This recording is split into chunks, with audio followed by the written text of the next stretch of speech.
Good evening, hello, how y'all doing? Hope you're well. I'm Loxley, Satyr of Strategy, the Caprian Card Shark, the board game goat. Time to be such a disaster human, we get too sad and die? Well, you know, I would have said that yesterday, but I've had a pretty good weekend. Oh, you mean in game? Hey, Kale, how you doing? Yeah, I'll be honest, we're kind of expanding the murder investigation and exploring Revachol, because everybody's a shit heel, and I figure that we will probably stumble across actual answers by coming at this from a weird alternative direction. We got to go talk to some cryptozoologists. We do. Murders happen, but when you get a chance to explore Revachol, probably never. Like, I feel like this is not gonna. This is clearly a city in decline, and yeah, they seem to be having a bit of a bad time of it. Hey, SJ, how you doing? Hope things are well. Hope things are good. Sorry, I am. You may notice I am a little bit. I'm feeling pretty content today. Just for a few reasons, some of which I'm not going to go into right now. But yeah, I've just getting some stuff sorted. I've got some health stuff that's getting sorted, some mental health stuff that's getting sorted. It's all things are going pretty well in the world of Loxley. Anyway, things are not going so well. Actually, I don't know. Thank you very much, SJ. I appreciate that. I do. But do you know who things might also be going well with? It's with Harriet Dubois, because we finally have a full name. Who'd have thought? But yeah. Hey, Daisy, how you doing? Now, if good things were happening to Kale, you'd be out of here. I mean, so say we all. Promo stream because you appear to have forgotten to. Do you know what? Discord is not working on my desktop computer, which is not great.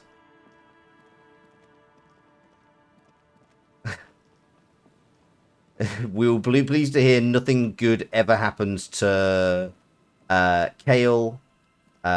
Certainly the successful producer out of Critical Darling, Sinkhole, and staff member of Bloody Disgusting has never had anything happen to them that's good ever. Truly. Yep, there you go. There it is. But yeah, you know what? We will talk to cryptozoologists. Don't let me forget about the cryptozoologists. But I'll be perfectly honest. Right now, we ended on a proper mystery of what is going on. But we don't care about the hangman. Go away. What's going on? There we go. Why is the... You don't have the reception stick around, but you'll try. I hope it goes well. Also, recent release Quinn's Mechanism to Act 3. Yes. Which I believe you can get with BSPI. Yeah, anyway, we're going to run over to... Because we finally... This comically large... what is... I've got to say, an anime sword level of huge... thing is a giant crowbar, which means that we can now actually get into that bloody freezer. I really hope we don't fail the check. Actually, let me just quickly pop this down. We don't need this anymore. Pop that there. Sprinting black to say Crowblade. But yes, we are gonna find out what the hell is in this freezer. Also, it occurs to me we might be able to actually get access. Is a play on Keyblade. Nice, that is good. I approve. Okay. This orange machine is dead still. It has a hand-cranked ice cream churner and an electric freezer. The ice around it slowly melting. Okay, why am I not getting... Better grip with gloves, sure, but also I have the Crowblade? Whatever. Ice squeaks beneath your Kavalzund multi-tool, but your fingers slip away from the tool. The lid shutters tightly as before, and it's already unplugged. There's not much else to do other than wait for it to defrost or bulk up and get stronger. I did have a massive negative from not having the right tool. Right, okay, so next time we are leveling up physical instruments. Do I have any clothes that could boost physical instruments? Give me a sec. Oh, okay, so next time... That's being said, I'm pretty sure this... Yeah, this already gives me plus physical instruments. I don't know if there's anything I can specifically put on that will give me... I do have the white tank top, but that does the same as the man from Heimdall t-shirt. Yeah, I did think that as well, but no, I think we are just going to have to actually up our physical instrument by leveling up. Which, you know what, we can do. We've got 29 experience points. We've got things we need to be doing.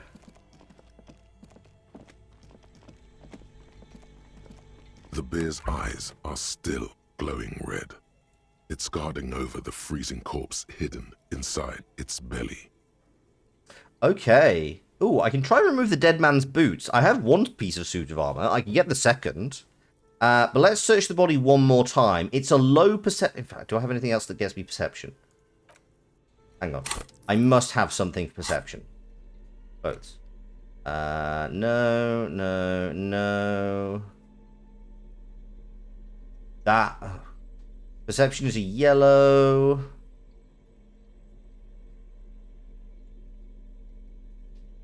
Am I wearing everything that gives me... Oh, no, I can get the shoes will give me a small boost to perception. Okay. My inexplicable army boots will give me a boost to perception. You know what? 42%. We're going to give it a shot. It's a white check, so why not? Your arms reach out and your eyes close, as if by their own volition. It's dark all around. You feel cold, slippery flesh. First with your fingertips, then under the palm of your hand. What is this?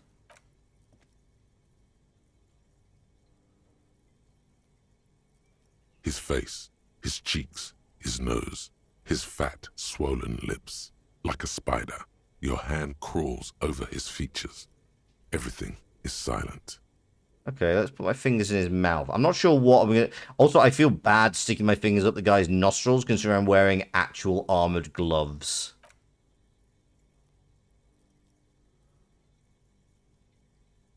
The oral cavity is cold and moist. A ball-like tongue attaches itself to the base of the mouth, lolling around like a scallop. He's not going to complain. Kale, yes, he is! This has explicitly happened. He thanked me personally for fucking patting him on the head. He is definitely going to complain. He's definitely going to turn around and say, "Hey, Coppo, I didn't appreciate you putting your hand up my nose, Coppo." My own mind will complain. I mean, at this point, is there much difference? You're on the right track.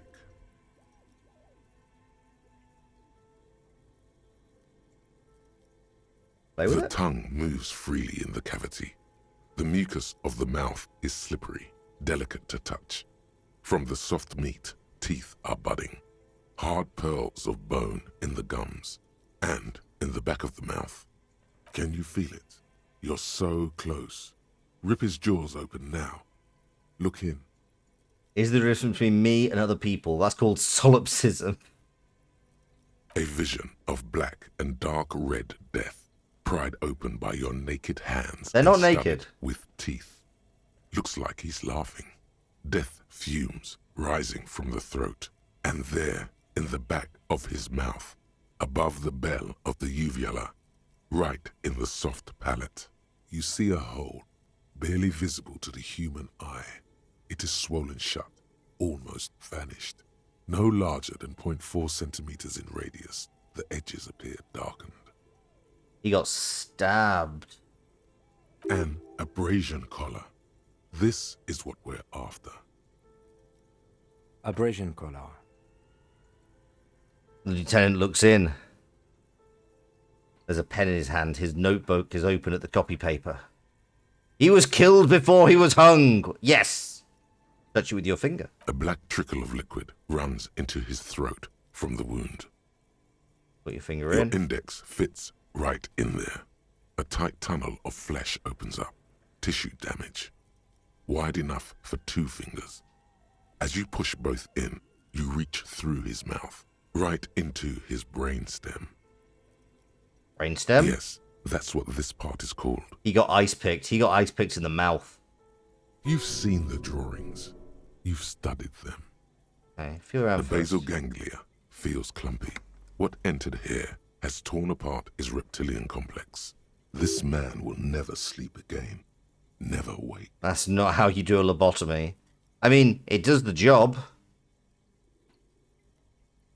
Gives me type O positive. Thanks, Wolf Warrior. Your fingers slide into the remains of his limbic system. There is no resistance. It's gelatinous. The slug-like structures are damaged too. The tearing extends deep into both hemispheres. They stick something in his mouth and just, like, out through the back of his throat and just wiggle it around? The lieutenant answers with the sound of his pen on He might not have been dead, but this is why he wasn't struggling. Yeah, true. Your fingers are all the way in now, reaching toward the inside of his skull. The cavity goes this is further, grim. but the entry wound isn't wide enough for the rest of your hand to follow. All the muscles in your body harden. Time to enter him. Oh, why did I have to phrase it like that? No.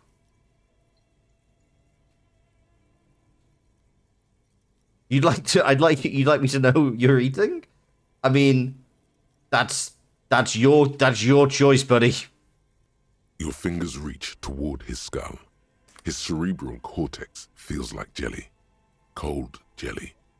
Strange fluid streams down your wrist as you push deeper until you feel it on the tip of your finger. Oh, what are we finding? Sharp, serrated material. The edges cut right into your skin. I am explicitly wearing nail gun. The pain is barely noticeable under the adrenaline rush. Okay. I feel a solid object right under the skull. Actually, that's Inspector There's a Fulcrum. tiny crack, a protrusion in the cranium, right in the back of his head. Your finger must be pointing straight at it. Oh, this is the From the worst. The object that is in there stops just short of the skull, in the encephalus, knocking this tiny fracture into the cranium. We have the makings of a very small exit wound here. Can you get to it? Okay, this is actually easy. 92%. This feels like a nail gun wound. Oh! Double. Epic success. Pick Boxcars. the object between your index and middle finger. Feels sharp, like metal. You press your teeth together. Your jaw is clenched. All you need to do is just... Good. The inside of the head feels cold and smooth, like a glove. Oh yeah, I forgot I was Sweat listening to a dripping man down have your his brain ripped Careful out. not to lose the prize between your fingers. With a plop, your hand emerges from the mouth, covered in blood up to the wrist. Between your fingers, a small flower, a blossom made of lead. I would like to complain about the fact that I only got 5 experience for that. I feel like fishing a tiny bullet out of a man's skull is worth more XP, GM. It's a thankless job, but somebody's got to do it. I know I have Repo the Genetic Opera in my head. It's a thankless job, but somebody's got to do it. A bullet. The lieutenant puts it in a small bag marked evidence. The bullet falls in the bag, leaving a smattering of blood on the plastic. He raises the bag under his eyes and says,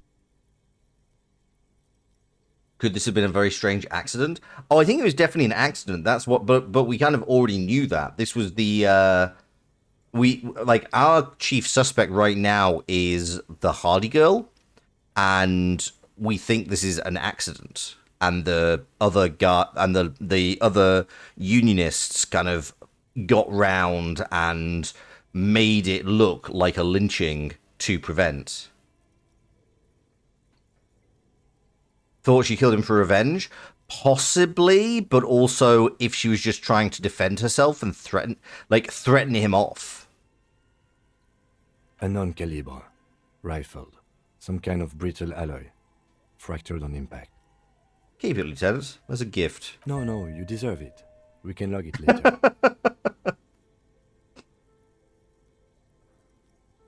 We need to add an item to the injury list. Injury number 4. Oval entry wound with an abrasion color. Soft palate, back of mouth. High velocity. Temporary cavity in brain tissue. Small exit wound on the occiput. How does that sound? That was like heaven. Oh, Harry, you need therapy, buddy. You deeply need therapy. Opinion, fatal injury. Agreed. And one last thing. We should amend injury number 3. Ligament mark. New opinion, non-fatal. Post-mortem. Treatment. Agreed. Yeah, high velocity. Wait, what? I mean, it still needs to be high velocity, but if it's, I think, if I understand correctly, a small caliber going. I mean, I couldn't. Is this a rifle bullet?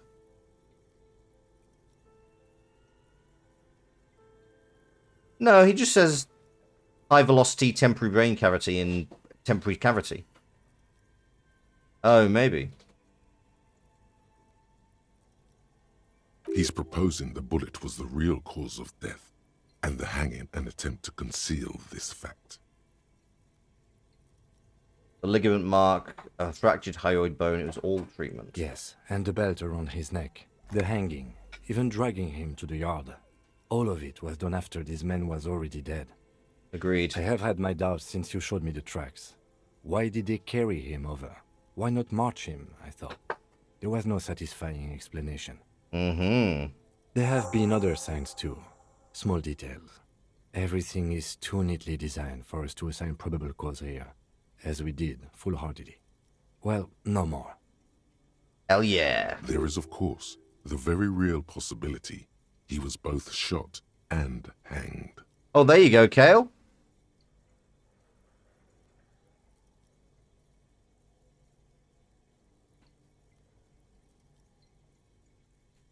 To put him out of his misery? It's possible, but it doesn't explain all the other dubious things here. Lack of struggle, primarily. I may be intellectually sloppy, but I prefer one theory at a time. And this just smacks of treatment to me.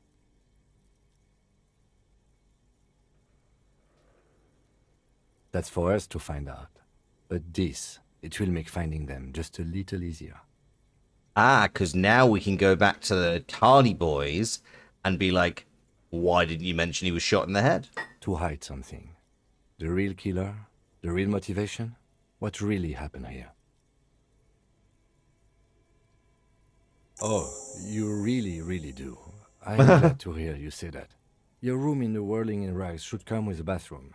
Be sure to make use of it in the evening. Yes, we should take a closer look at it. I am certain it has more to tell us. This little thing could reveal much about the weapon that shot it. What We happens bag the next? corpse and carry him to the holding pen of my kinema. I can transport him to processing myself, but I will be gone for the rest of the day. Work on the case. Tend to personal matters. Try not to do anything too dangerous. An officer needs backup in a neighborhood like this. I'll leave that choice to you. And one more thing. Great work, detective. Oh, that's really sweet. Okay, I'm going to try and remove the dead man's boots. I thought we decided to leave it to processing. Let's not turn this into some kind of circus. Damn it. This is turning into some sort of mega puzzle. Okay, so you can sneak out of your room maybe, after he's gone to sleep. Okay, fine. Kim can,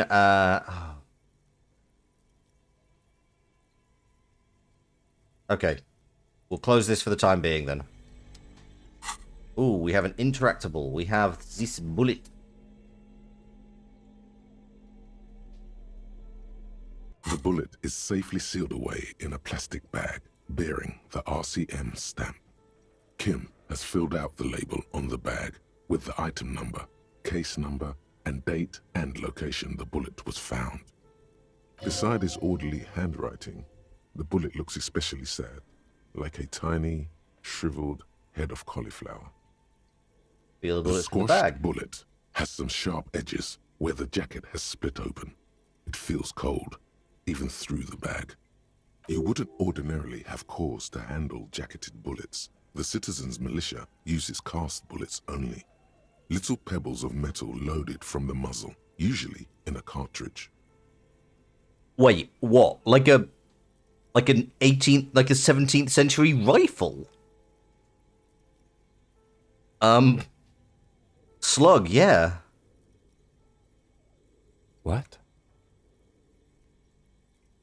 Lieutenant stepped closer. I said, what do I do with you, bullet? Well, if I was the bullet, which I'm not, I would say find the weapon that shot me. Good If we idea. find who owns it, we will have likely found who used it, possibly to kill our victim. Okay, mercifully, it's not my gun. In conclusion, the more we know about this bullet of yours, the better. Okay, let's expect it The closer. jacket of the bullet is made of a yellowish metal. It has blossomed out to reveal a dark grey core. The base of the bullet is close to 5 millimeters in diameter. Let's look at the You can jacket. just about make out a few striations near the base of the bullet. Little hairlines, linear. It feels standard. Okay, and the core. It's quite destroyed. Some of the fragments are still lodged in the wound. We made a big stink about how special our gun was. Oh, no. What can you say about the No, bullet wait. so far? We didn't arrive until after. The reason we're here is because this guy is dead. Yeah, the guy was shot before we got here. One breath, absolutely. It's a jacketed bullet, close to 5 millimeters in diameter. A jacketed bullet. Okay. It would have been shot from a military-grade breech-loading rifle, not from a muzzleloader, like those typically found on the streets of Martinez. Highly unusual. The people of Revachol haven't carried breech-loading weapons like this for nearly half a century. That gun. Yeah, true. Yeah, actually. Even the RCM uses ordinary unjacketed conical bullets. This is strange. Very strange. I like this, officer. Strange means unique. Unique means incriminating. We need to find the gun that shot it. I think we have. Something tells you that won't be any time soon. This'll have to be one of those epic tasks that's open for a while. I mean, you say this. Have a similar rifle on hand. Hey, Kale, you're right. Aware of the name of the antique rifle you found. And Encyclopedia said this came from a breech loader. High chance on hand-eye coordination. You can't remember God what damn happened last week. What makes you think you're going to remember arcane firearm models? Okay, so I need to have both physical... Chat, make a note. I need to... Your genius betrayed me. I need to look at both... Wait. Okay, we'll come back to this. I need to put stuff into both physical instrument and hand-eye coordination. Also, next time...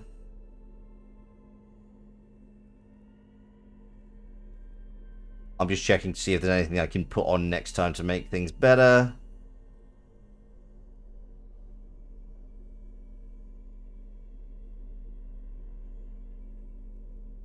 No, sadly not. But okay, so yeah. Priorities right now are... What the hell? Oh, right, okay. Oh no, I know what's down here. That's fine. Ooh, money. You're still proud of yourself for being a brain genius? You are absolutely a brain genius, Kale.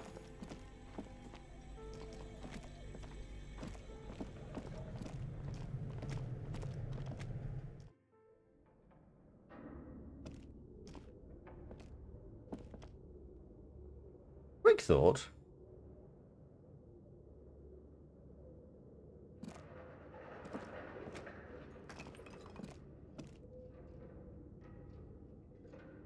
You love a game which rewards being a weird hoarder. Absolutely.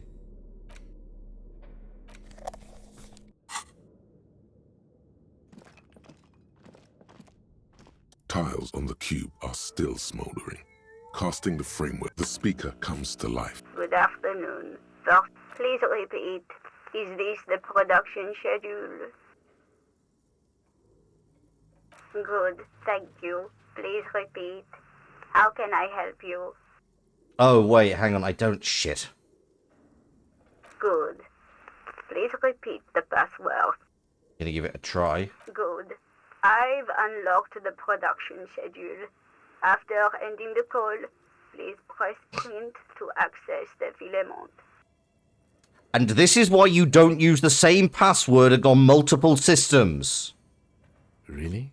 She just used the same password? Fuck's sake. Maybe those radio computer guys aren't that paranoid after all. Fortress accident. Is there anything else I can do for you today? Thank you, Yvonne. And goodbye. Tiles on the cube are still smoldering, casting the framework in a soft glow. Not everyone is terrible in this game. Yvonne is lovely. I mean, okay, yes, that's absolutely true. But also, With a quiet determination, the printer starts printing, a piece of paper unfolding like a handheld fan. I mean, also, Black Egghead crisscross letters is its great. surface. I mean, the people directly related to the case I'm running. It's a project report written by the lead producer, Andrew Andy Schott, about Whirl Untethered, a radio game developed by Studio Fortress Accident. The first few pages give an overview of the capital and workforce, while the rest of it seems to be a production schedule. Okay, who worked there? How Fortress long? Accident employed 18 people, the bulk of the team composed of writers and concept artists. There were also radio programmers, sound engineers, a CEO, 2 marketing experts, Those last 3 people sound fucking useless. Egg cannot be judged by the values of mere men. True enough. and a single overburdened producer who developed a habit of popping Pyrrolidon in the basement to escape his obligations. Oh dear. But on the other hand, their obligations were piling up at an inhumane rate, a rate that could only be amended by Pyrrolidon. Why did Fortress Accident have so many concept artists? Why? Yeah, good point. Why did a radio game need so many It artists? didn't. No, definitely not.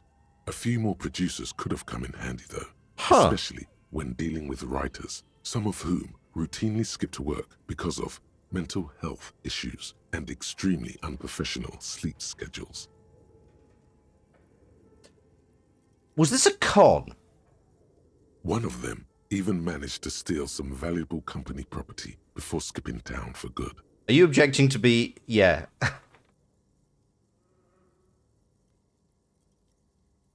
In its short time of existence, Fortress Accident SCA managed to burn through truly insane amounts of money. The first tranche of seed financing brought in 150,000 Riyal, but then came the delays. I feel like this is like a joke at the expense of Kickstarter. Eventually, the damage reached 400,000 Riyal, with only half of the game finished. Holy hell. 400,000 Riyal? You're my yo. These guys knew how to party. Where did they get all Let's this just money? say it was a real adventure for their Igaunian investor. Okay, skim through the production schedule, whatever The it is. production schedule depicts their glorious descent into bankruptcy. Because of the concept Not artists? the concept artists. It wasn't even the writers, with their panic attacks and 3-hour lunches. Hey, Kale and SJ, you feeling called out yet?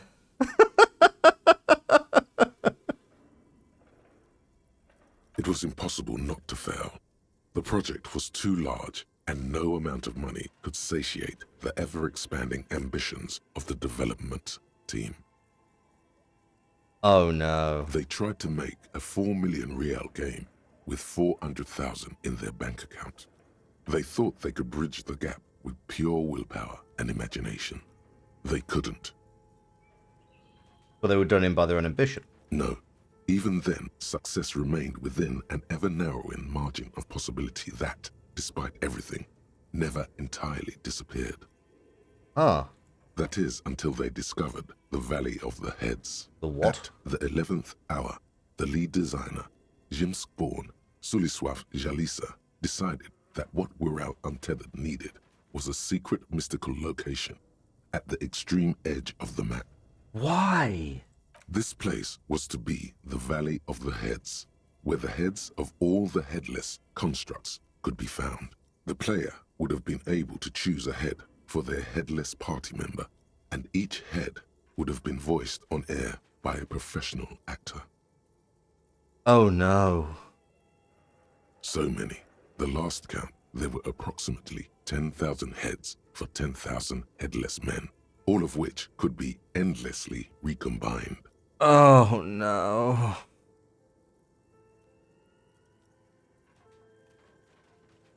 Republic of Dave.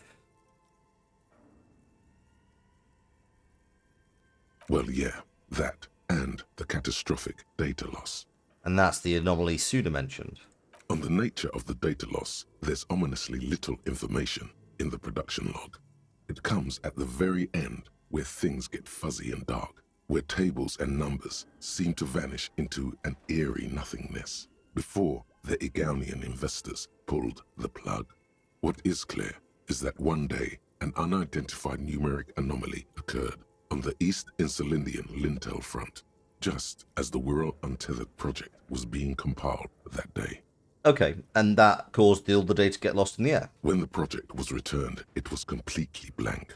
The team spent weeks on the phone with Lintel, the service provider, but despite their diagnostics, they could never produce a satisfactory explanation or pay for the loss. Wasn't there a copy of the game? Mysteriously enough, it seems that the off-site copy happened to be on-site when the catastrophic data loss occurred. Well, that's suspicious.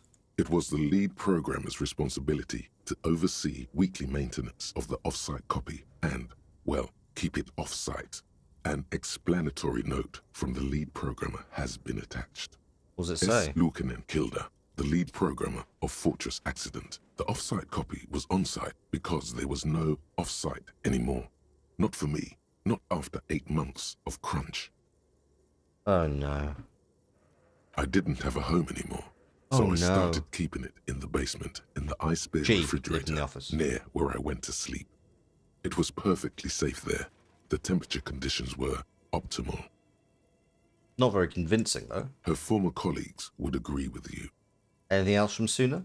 The production schedule ends with a few random notes that seem to be added sometime later.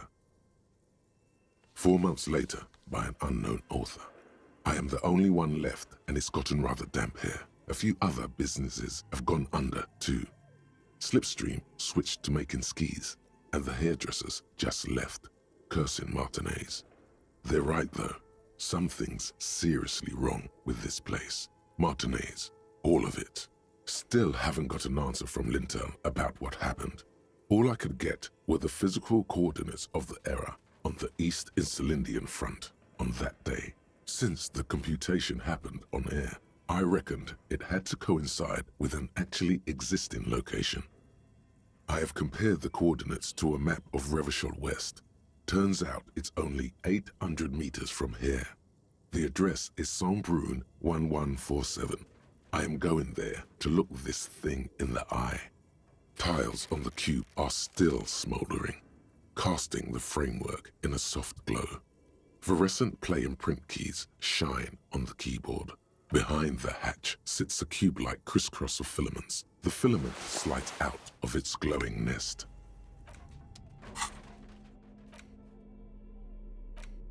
Oh, if I have any money in a hurry.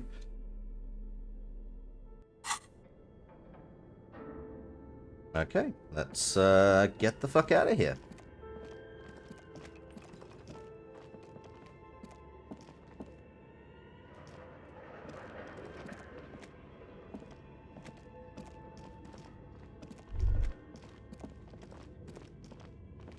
Oh, I just took the cube out of the thing. It's worth like 50 real.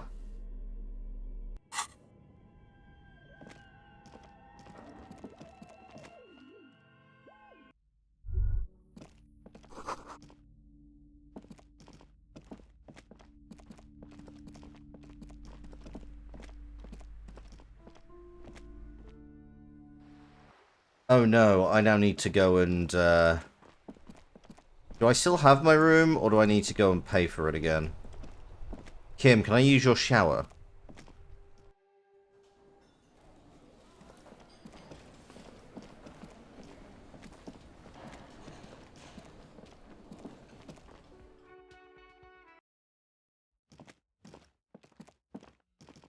You like how the shitty woman just lets you wash the thing as we wish? Oh, okay, well, apparently we can just, How do I wash off the A smell of mirror death? hangs on the bathroom wall. In it, your clean Take it off.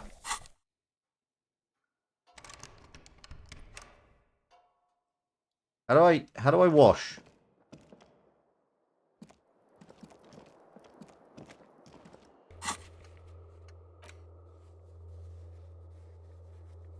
Oh, a good place to visit once you can have some privacy. Ah, I want to get the boots off though.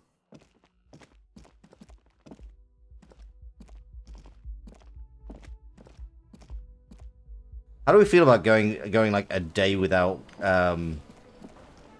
without Kim? I'm not keen.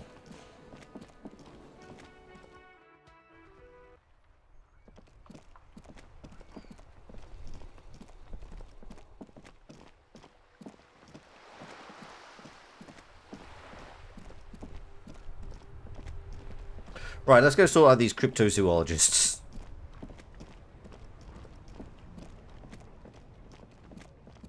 Man was so needy.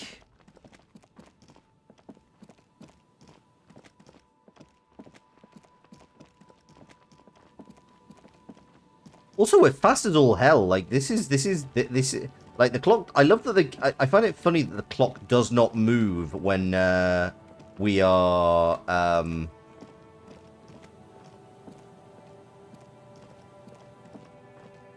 Well, there's a thought. I'm gonna wander around with the oh no, that one.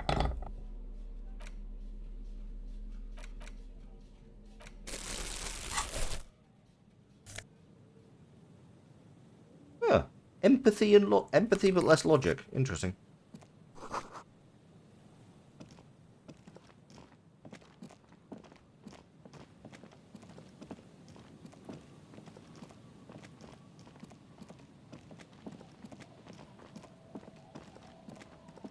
Right. Let me see. What do we want to do? What do we want to do? Cryptozoologists. You know what? Cryptozoologist probably going to be a reasonable... Do I have a bath in here? I should check.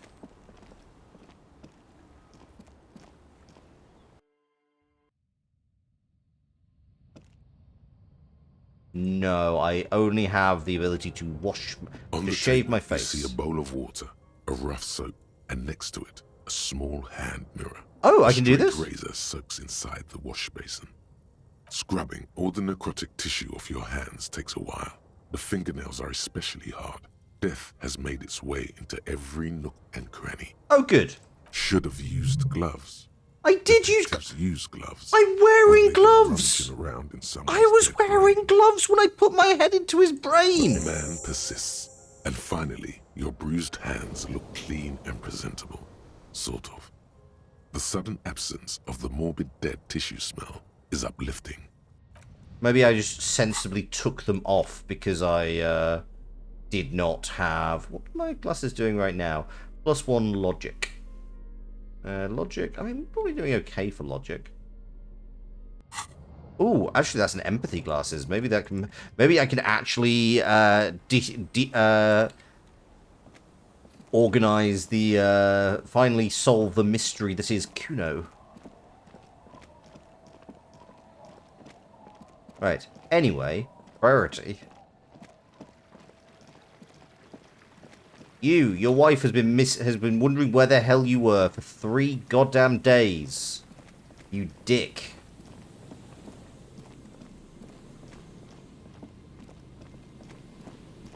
Aye.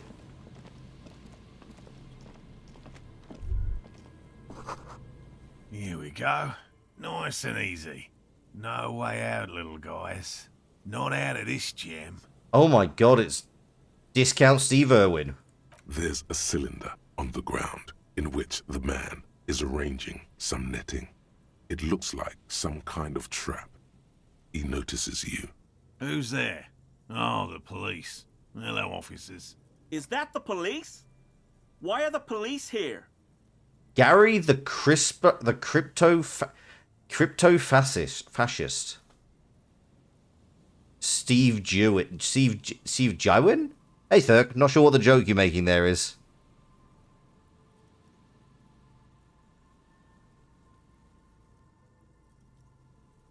Don't worry, Gary. I'll handle it. You must be Morel, the cryptozoologist. You don't think I like Gary? Is that potentially SJ because his title is Gary the Crypto Fascist? To what do I owe the pleasure? Your wife sent me to look That's after. sarcasm. He takes no pleasure from your appearance. Yeah, Lena sent me. Hey, of course. Thank you for passing along the message. That damn water lock is broken, and we can't go all the way around the 881. You don't need to know this. Water lock's been fixed. It was fine when I crushed it. Oh, good. We should really be getting back. Gary could use a hot shower and a warm bed. Id. Did he say we can go back now? Yes, Gary! We can go soon! If you see Lena, tell her I won't be long. Alright. Sir, your wife is waiting for you. Gary. I just have to do one more round. See if the phasmid has taken the bait. Then we're going. Okay, we're going to prioritize Lena. And I'm eager to return to her, I assure you. But I can't leave before we finish with these traps. My wife understands that just as well as anyone. Come on, Morale. We've been soaking out here for days. It's time to go back. What is your accent? And leave the traps? Absolutely not. I won't let Lena down. Come on, she wants us back. I'm soaked up to my nuts over here. We'll both catch reed crabs if we don't dry out soon. Accent fascist. Lena, join us. Become our sidekick. Why is the phasmid so important to Lena? Of course it's important to her. She's seen it. A verified sighting. On record. One of only 4 this century. And it's hers. She sighted the plasmid. She didn't tell me that. Yes. That's how we first came to know one another, in fact. But that's her story to tell. Not mine. Are you feeling okay? Needless to say, you must ask her about the mysterious phasmid. Suffice to say, it's long been our dream to find proof of the Insulindian phasmid together. I can't abandon course now. Yeah, maybe you should go back to the whirling warm-up, come back traps later. I'm doing good, Thurk. Hope you're doing well. No. The traps need to be monitored on a regular schedule. What would we do if the phasmid were to starve while we were sipping tea at the hostel? Have a dead version of the phasmid to at least prove it exists? He's dead set on this. I could go for some trap setting. Well, they may not look impressive, but Lena designed them quite cleverly, so I'm sure they'll do the trick. Yes. Simple. Attracted by the locusts, the phasmid crawls down the funnel and, having eaten its fill, can't get back out. They don't dissolve on death. They basically dissolve on in embalming fluid. That was the error they made. It was they put it in formaldehyde and it melted. You doing well? Reviewing your last D&D session where you sent a character and a player into very good fear. Nice. Oh, that was the Gnome of Jeroma. Ah, true. At least, that's the intention. The net isn't a perfect solution, but we didn't want to use anything that might damage the specimen's delicate exoskeleton. Hard to keep up your fake cryptids, true. Locusts. Nearly all known phasmids are herbivores, of course. But we've hypothesized that the Insulindian phasmid might occasionally prey on other insects.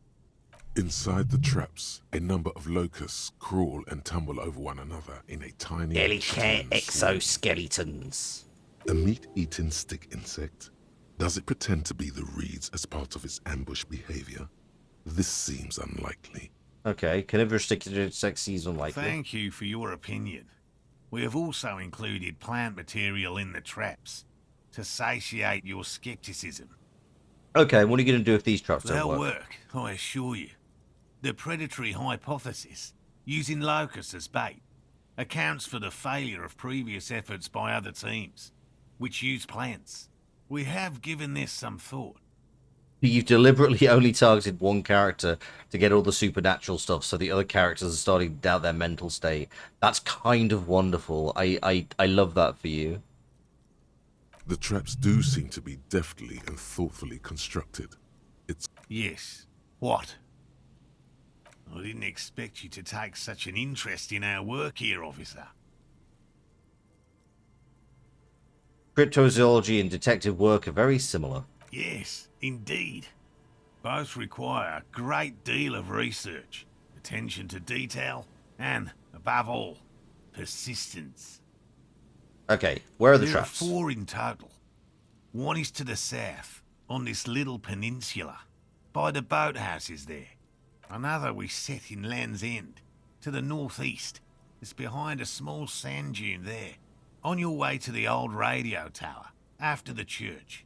The third is set near the canal, where you crossed, by a concrete slab. A big thicket of reeds going up the slope, and among them... You should check at least one of those before returning to this one, since I just said it. This one's more of a technicality, but still, better safe and stupid than sorry. This is such a bad Australian accent. That seems like a lot. Do we really have time for this extracurricular venture?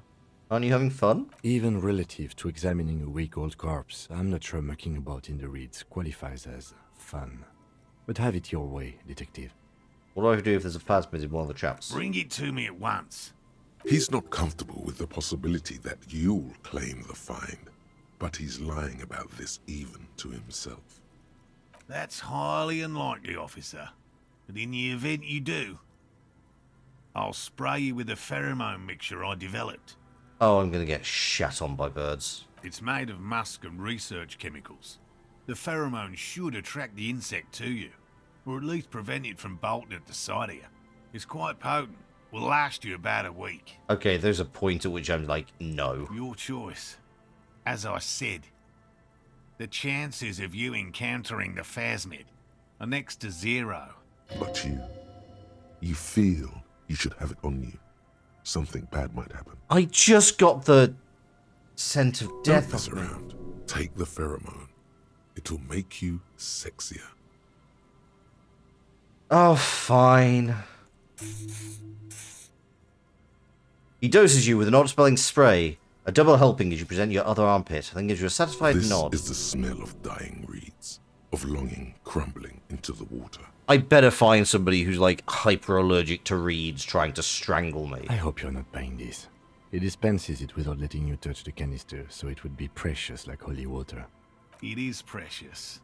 A single dose cost me 50 real to develop.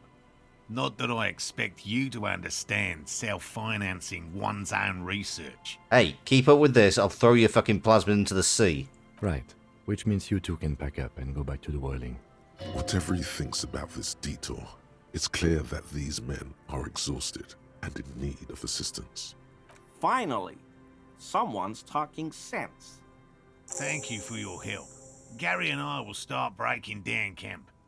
If you have any more questions, now's the time to ask. We'll be gone once you get to it. If it's more cryptid-related business you want to discuss, you'll have time for that later too. But what if the information is vital? On the hunt. Well, first of all, it's damn difficult to find, which is why we've been knee-deep in the reeds laying traps for it. Good question. Being a phasmid of the order Phantasmodea, a ghost insect, it disguises itself as plant matter. In this case, the reeds. Awful lot of reeds around, aren't there? And I suspect it may have also developed other specialised techniques to protect itself from predators, or scientists, in our present case. Right.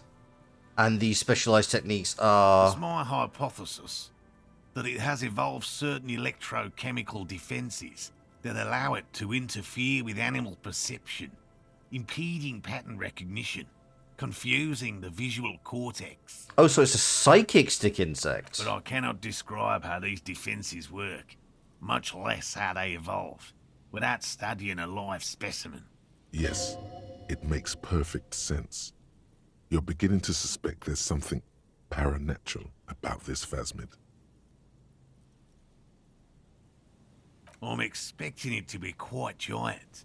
One known species of phasmid, called the Megaphasmodea zoensis, is about the size of a grown man's forearm. So, Right. Seems puny, to be honest. Get over yourself. Okay. typical rookie assumption. Insects are much more sophisticated creatures than those unversed in zoology give them credit for. Mm-hmm. Even simply catching a glimpse of the Insulindian phasmid would be the apex of of any cryptozoologist's career. But to study it and its defences, find out how it stayed hidden so long. Would be glory itself. Okay, what have you discovered so far? Very little, I'm sorry to say. No one's ever captured a specimen, so all our information is based on first and third-hand accounts. No one's ever Not found one. yet. That's what makes it a cryptid. Just out of curiosity, if there's no proof of its existence, how do you know it's real? I know it's real. It's clear that his obsession with the phasmid is driven by something more than the pure pursuit of scientific advancement. Okay. By which I mean, I've heard enough first-hand accounts to believe quite firmly that the Insulindian phasmid is more than mere superstition. What would it be like to grasp and hold onto something you think is next to you, or just behind you, like a trace of vapor you exhaled one spring morning as a child? This is what he's searching for. A spectre. And Leah said there's been a sighting. Yes, the most recent sighting was by a couple of teenagers along the coast here. That's what brought us to Martinez specifically. To be fair, Leah did mention It's that. the first credible sighting in several decades. Admittedly, it's an unusual location for this species, but with all the sewage runoff upstream, it probably doesn't matter much anymore. I have to resist the thought. Such an extraordinary creature is doubtlessly highly resilient. After all, it's generally thought to be capable of parthenogenesis. Breeding without two partners. Yeah, I know what it is. It's breeder. It's just splitting yourself. Parthenogenesis, meaning the females don't need males to reproduce, makes it easier for a species to survive in adverse conditions. Yeah, pretty clever. Yes, the Insulindian phasmid is a very clever insect. That's why it's so damn difficult to catch. But as a scientist, I'll try my best to remain dispassionate. Right, let's see what the crypto fascist has to say. Hello, I'm Gary. Very generous of you to help us out, officer. Yellow Man. I mean, Wow! Fucking wow! Holy Shit. The lieutenant raises his eyebrows slightly and takes out his notebook. I'm just waiting for my friend Morel to finish up with his insect traps so we can return to civilization. Not love of the great outdoors. I like nature, just not this bloody coast. It's mostly drunks and degenerates that come here. Holy shit, I've just realised. He sounds like Peterson. He sounds like Jordan Peterson. Is this somebody doing a Jordan Peterson impression?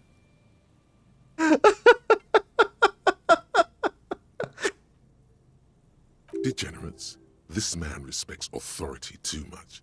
To see the truth inscribed upon thine own visage, pretend thou art a paragon of virtue.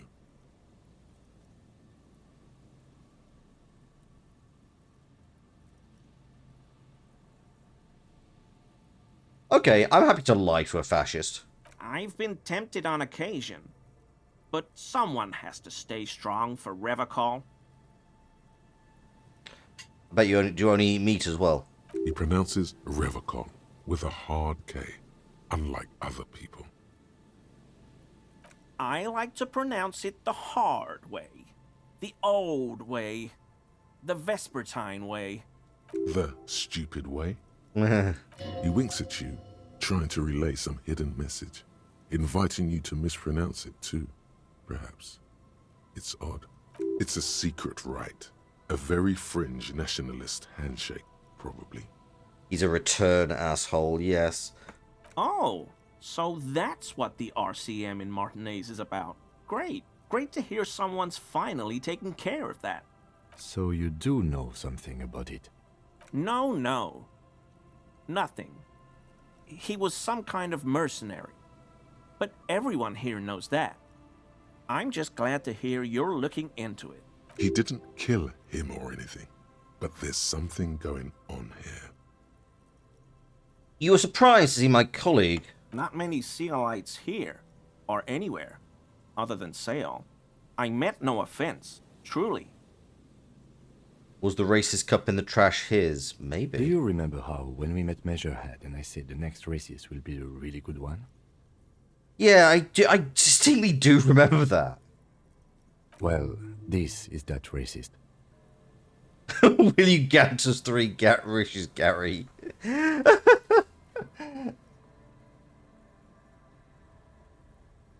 I like the Okay, actually, genuinely, what's the fucking best thing? I don't know what the best one is. Did we like I mean, I didn't like the previous racist better. Maybe I like him better than this guy. It's a really low bar. Are you, Gary? Are you a racist? Will you grant us? Lucky racist is so funny. It's true. Hey, man. All I meant was there are not many Sealites around here. I'm just stating a fact. The lieutenant is a native of Revachol. Oh, yes. Of course he is. I was just speaking about his connections. Let's change the subject. No, Not many let's... Sealites. Do you remember how, when we met... Well, this is that racist. Hey, man. All I meant was there are not many Sealites around here. Okay, we're gonna poke you. No problem at all. Yeah, you fucking piece of shit. No. I help Morel with research sometimes, and I've learned some things along the way. But I don't usually go in for picnics like this on my own. Let's move the goalpost. Yeah, what a piece of shit. Anything to stop you actually, lots of people out there miss the good old days. You're a piece of shit. And what's worse is you don't even have the fucking cojones to actually stand for your beliefs. You racist Kermit the Frog sounding piece of shit. I'll come back to you. I can't be pestered with this guy. Like, I'm sure he's fine, but, like, he's a bit boring. Oh, right. I need to do either hand-eye coordination or physical instrument. What do we reckon? physical instrument gets us the thing for the... Oh, you know what? We're almost... Do you know what? I'm going to do physical instruments. And I'm going to keep wandering around.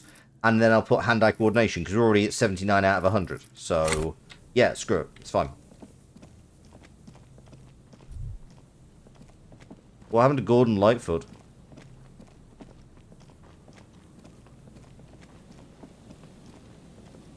Oh, that looks like a jacket.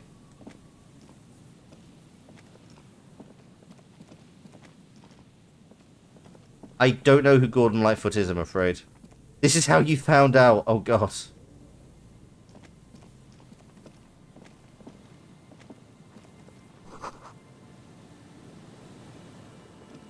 He's a Canadian folk musician. Oh, wait. Was he the one who was in the Painfully Hip? Someone has left an unidentified... Oh, I did know article of that clothing guy. on I this had railing. heard about him. It smells really bad. He's the one who sang Wreck of the Edmund Fitzgerald. Okay, no, because he had cancer for quite a while, but was like still, he was going tragically hip. I don't know. Like, I can't even be blamed for being old for this one. This is like being too...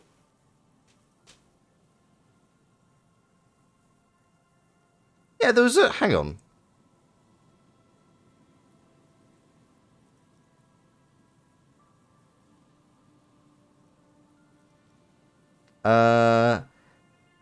No, sorry. I'm thinking of...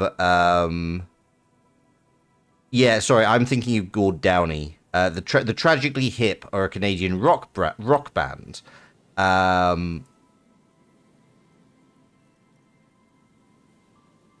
Whose lead singer had a cancer diagnosis.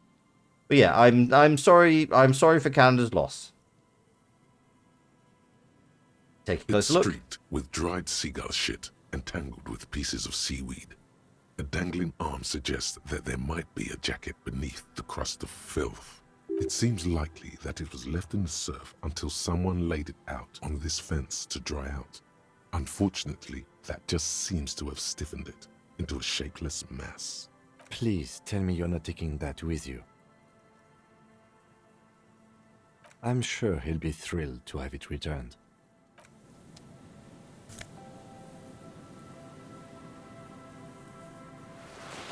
I can interact with this? Why?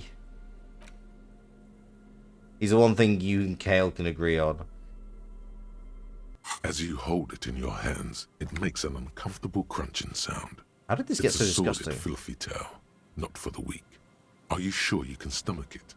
I mean, I've put my hand in a dead guy's skull today. It occurs to you that you're not even holding the jacket itself, but rather the thick crust of jetsam and seagull shit that ensconces it. I am wearing gloves. It smells like a dead sea creature, tangled in grey strands of seaweed.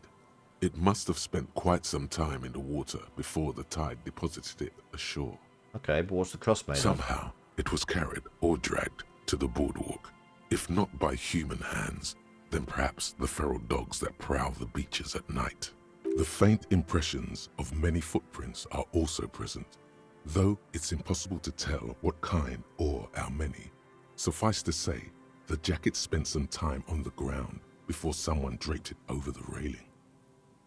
More flotsam and less jetsam? It's true. The crust is hard.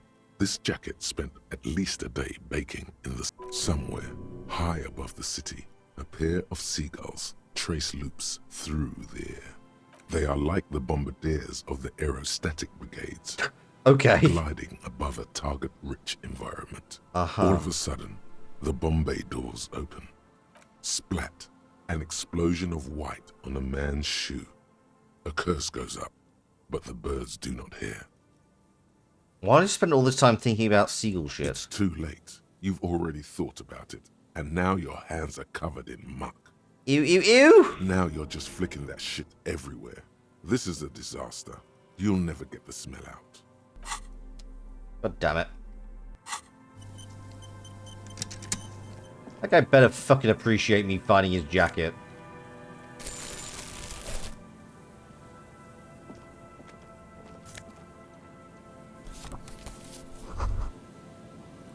Ah. This is the boardwalk.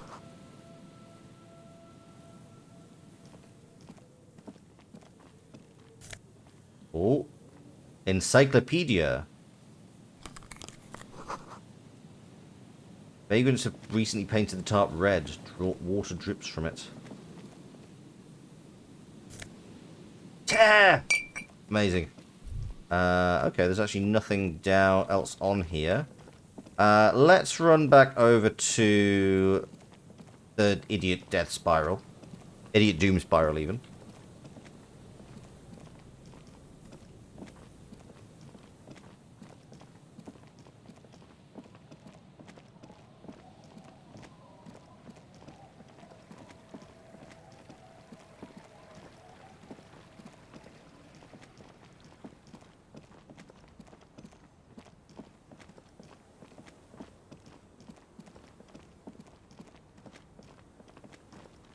Ah, there you are.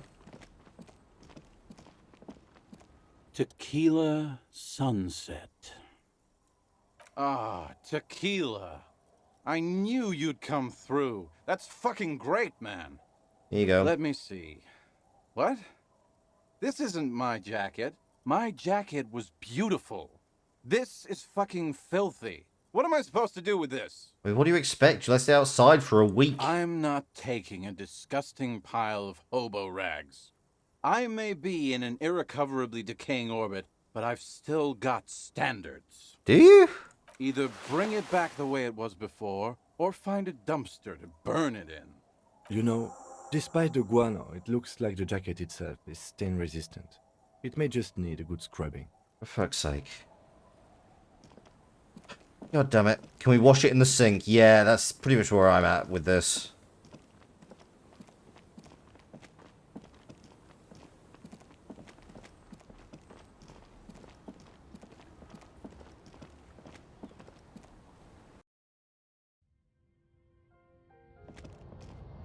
On the table, you see a Apparently not. As you hold it in your hands, it makes an uncomfortable crunching sound. There is no why. Fair enough.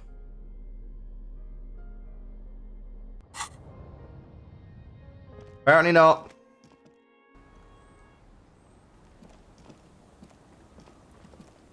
Let's go, Kim. I've made decisions and I'm sticking with them, apparently.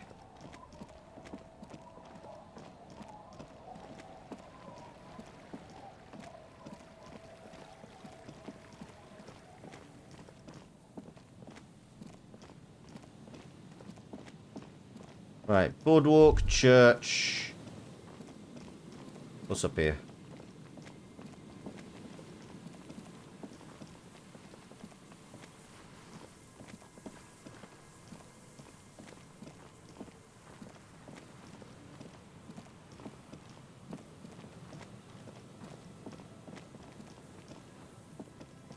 Okay, some kind of crane.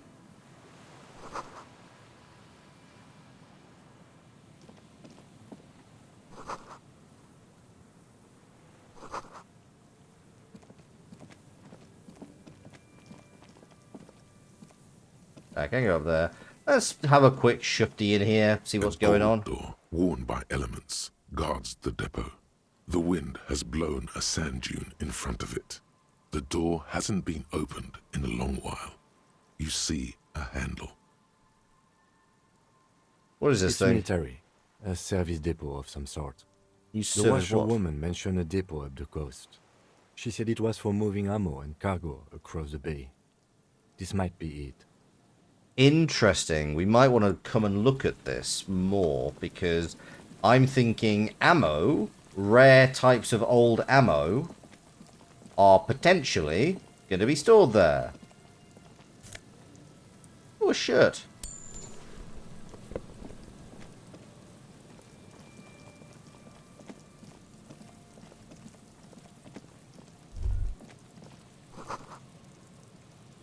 Boardwalk rises to the south, casts a long shadow. Oh, that's the trap. There's a trap in the reeds at your feet.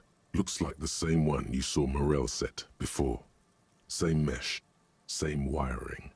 The reeds shake sadly in the coastal breeze, weighed down by rain. They seem to be waiting for something.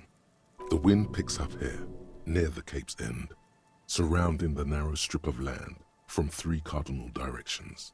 It's cold for this time of year. Locusts are crawling around in the trap, confused but uneaten. You see no carnivorous reed phasmid gorging on them. Big surprise. Anyway, 1 down, 3 to go. No need to grim. I'm not expecting to find anything. I'm helping some citizens. I meant no offense. Just... Bless, I think he actually feels vaguely guilty about that. He shouldn't. This is clearly comical.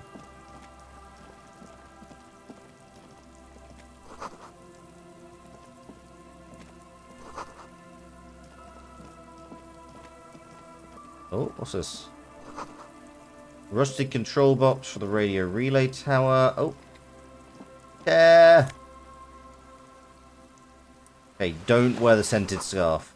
Tiny inlets there, off in the far distance where the posts trail toward.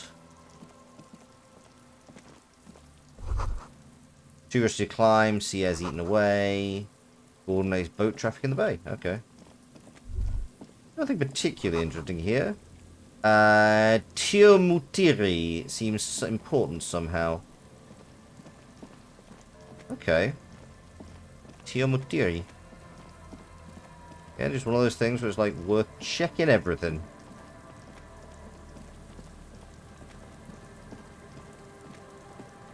Oh, not there.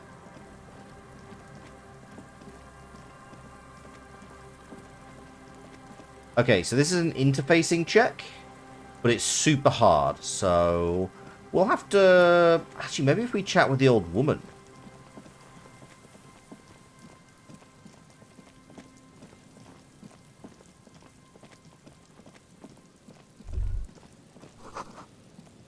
Oh, yeah, we know this. Like, Harry, come on.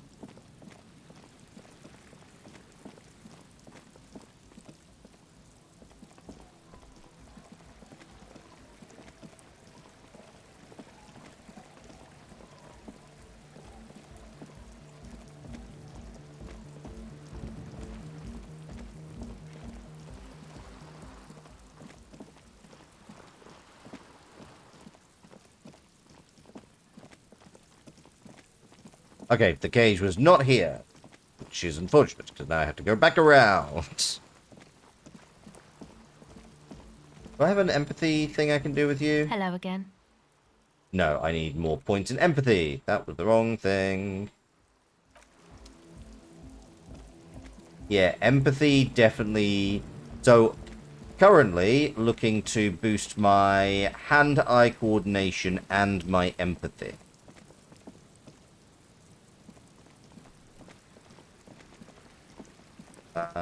You know what? Let's have a quick chat with this guy. Like, just go down what his, what the remainder of his thought processes were. I think that's basically all we can find out here right now. Hi, buddy. Good evening. Sure. What's on your mind? So Feld Electrical built this boardwalk. Yes, they even built a pleasure wheel, but that got destroyed in the war. A pleasure wheel? Oh, you want to go? You want to go on a Ferris wheel with me, Kim? Perhaps reminded of a childhood memory. It's clear he would prefer there were a big wheel lighting up the coast. Yes. To lure in their star engineers. This part of Martinez was nothing but reeds before Feld arrived. They had Look, to make son, the prospect that's of the wall living where here folks got attractive. lined up and shot. It was supposed to become a global center for innovation in cybernetics. But history had other plans. What happened to Oh, I'm engineers? afraid it didn't end well for the boys. But this story is a bit too dark for little Mikhail here. Now, if you were to ask about tape computers... I mean, to be fair, he's being pretty It means reasonable. that the boys got shot by the communists. The boys were bourgeois. We're gonna move straight the fuck on. Tape computers. They used them for military communications. but also to write and send out press releases. The most notorious example being Le Décret de Mars. What's the Mars Decree? I mean the radio transmission sent out to news agencies and world governments by the newly created Commune of Revachol on the 7th of March in the year 02. A short-lived legislative foundation for a short-lived utopia. It's a beautiful piece of text, actually. A singer-songwriter I know, Charette, called it a love poem to Revachol on her political concept album, Bon Baiser dans ce Lind. You should read it. Every local library in Revachol stocks a copy of the decree. Interesting. I tried to get Mikhail to memorize it. Tried to. Someone was much too interested in worms to be paying any attention. I mean, to be fair, that does sound like a really tedious thing to do. The kid takes a peek at the green and silver worm on the cover of the book, already forgetting about this part of the discussion. Okay, let's have some world building. Actually, no one knows. No one even knows what a computer made entirely of tape would look like. But word has it, they were very elegant. Exquisite, alien-looking turn-of-the-century hardware. Buckle up. 10 years ago, I did a little freelancing, I guess you could say. I was a special consultant for an exhibition at the Wompty Dumpty Dum Center in Vredefort. Oh yeah, of course, the It Wompty raised the Dumpty same Dum questions, Center. I and we forgot had about lengthy this. discussions with Paul Ockerman, who was head curator at the time. This was before the twins Keith and Guy Hughes joined the team. He did it. He said, Wumpty Dumpty Dum Center, like it's the most natural thing in the world. What the hell is a Wumpty Dumpty Dum Center? And who the hell are Keith and Guy Juiced? Yeah, what are you talking about? The Wompty Dumpty Dum Center for For Contemporary fuck's Art. sake! The exhibition itself drew on Lagerman's notion of memory, and so there were some parallels. That's why the head curator, Paul Ockerman, chose to... You're making this up. Kim, is he making this up? In fact, I'm not. The Wompty Dumpty Dum Center is a place you can visit if you're ever in Vredefort and are ever in the market for an exhibition space / contemporary art research center. This lucky fucking VA, I know. This is... I genuinely wonder if this is the... Imagine having this script. This is the thrice-fried pies of Disco Elysium. But perhaps I should return to the tape computers. As I was saying, the device itself was very elegant, fragile even. One could write directly on the tape using a special chemical solution. The machine would then analyze the handwriting, perform operations, and project output onto a white screen. It was a beautiful, delicate thing. Made of black film and folding tape structures. Cool. Very, very cool. Though I understand the socio-economic causes of the revolution, it pains me to imagine the revolutionaries setting fire to this precious device. But so they did. The felt playback experiment vanished into the fires of 07. Why did they destroy it? Who knows? Maybe it was an accident, or maybe they didn't want the technology to end up in the wrong hands. Either way, they're all gone now. All 3 versions of the prototype. Nothing but debris and ashes remain inside that building. But of course, what else? You look like you're someone who has money. Do you have money? I do have some money, yes, but that's not what's really important here. No, I mean, come on. You need the money. If it's not a thing, he can give you some.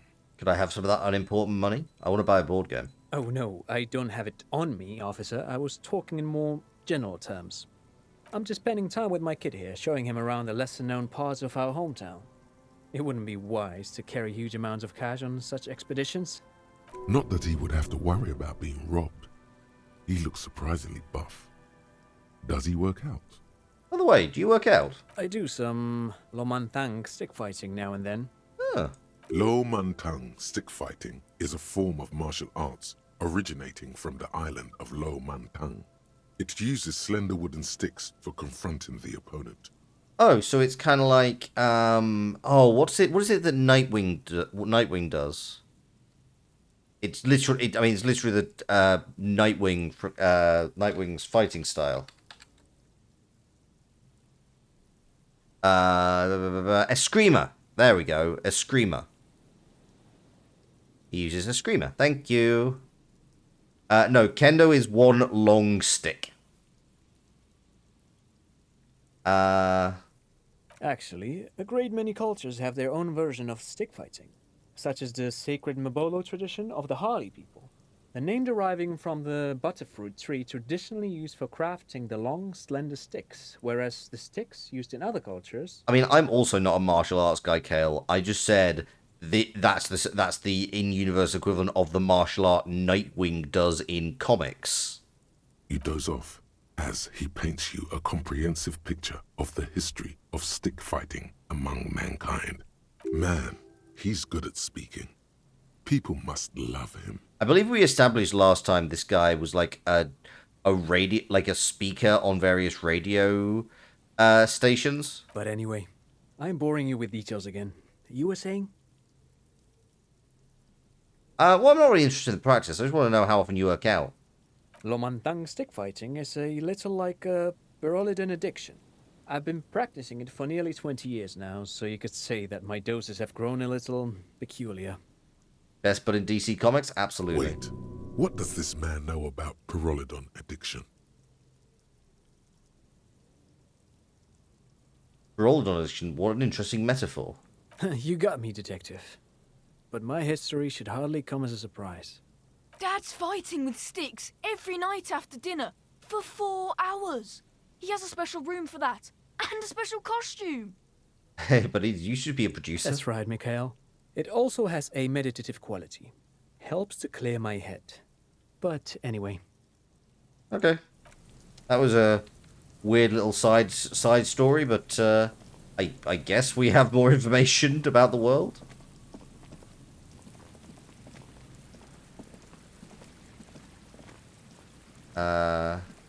Is he Batman? It's possible. What have we picked up? Clothes. Okay, we got a bunch of clothes. Okay. I need somewhere I can pick up...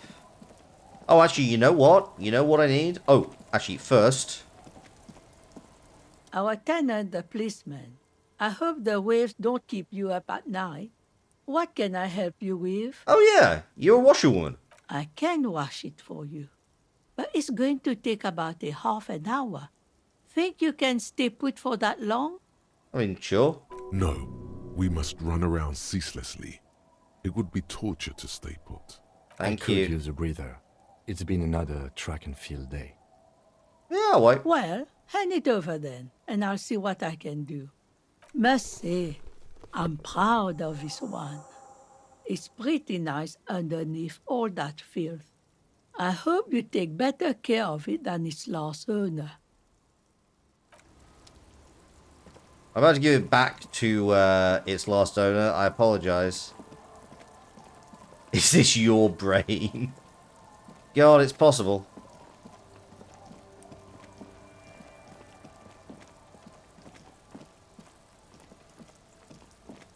Tequila sunset. Okay, here's your jacket. My Fresh wash. jacket? A look of consternation crosses the man's face. He looks at you, then at his bottle, then back at you. What the fuck are you talking about, Tequila?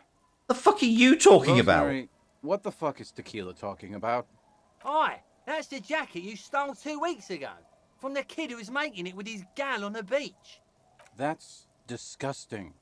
I've never done anything like that in my life. You're both delusional. Found. That's medium concept stuff. It becomes abundantly clear to you how this man managed to lose his keys, business, friends, and girlfriend. I'm calling it. It's neurological. Fine, I'm keeping it for myself. That shit is so medium concept, I wouldn't touch it with a stick. But yeah, okay. I'm sure it looks great on you. It's an okay jacket, if you are into that look. Okay, I'm Okay. going. Let's stay. Oh, you want to chat? What's up, Kim? I've been meaning to have a little chat with you about your sense of style. You want tips? It's, well, a little eclectic, don't you think? How would you even describe what you're wearing? Eclectic is for pop music with indigenous percussion. You're a sartorial maverick. Formal apologetic. Well, I can't say it doesn't fit you. Still, you might try branching out a little. You know the expression, the clothes make the man.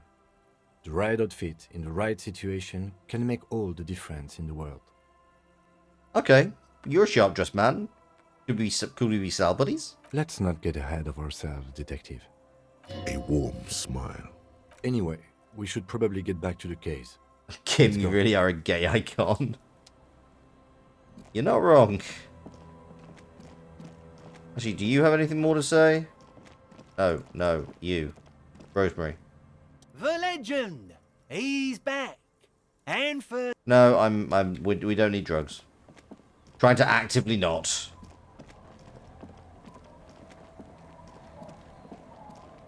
Right.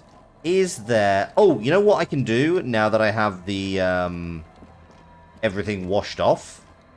I can go and talk to the guys at the bar and see if they have anything new. Oh, there's this. Okay, fine, we'll have a look at this.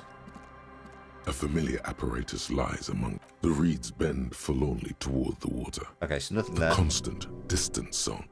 Louder on this part of the coast. Nearer somehow. And there's that cold again. Always the cold. This trap is also full of panicked locusts. Another empty trap. Again, I want to make it absolutely clear. I don't believe the plasma exists, okay? Of course. Noted. Where's the other one? Hang on.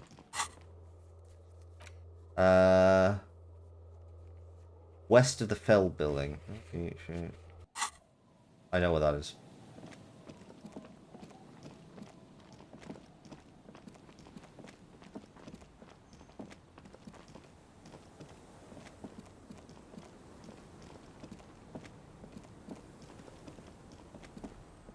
Also, yes, I did just use a mnemonic to remind myself how which directions are which.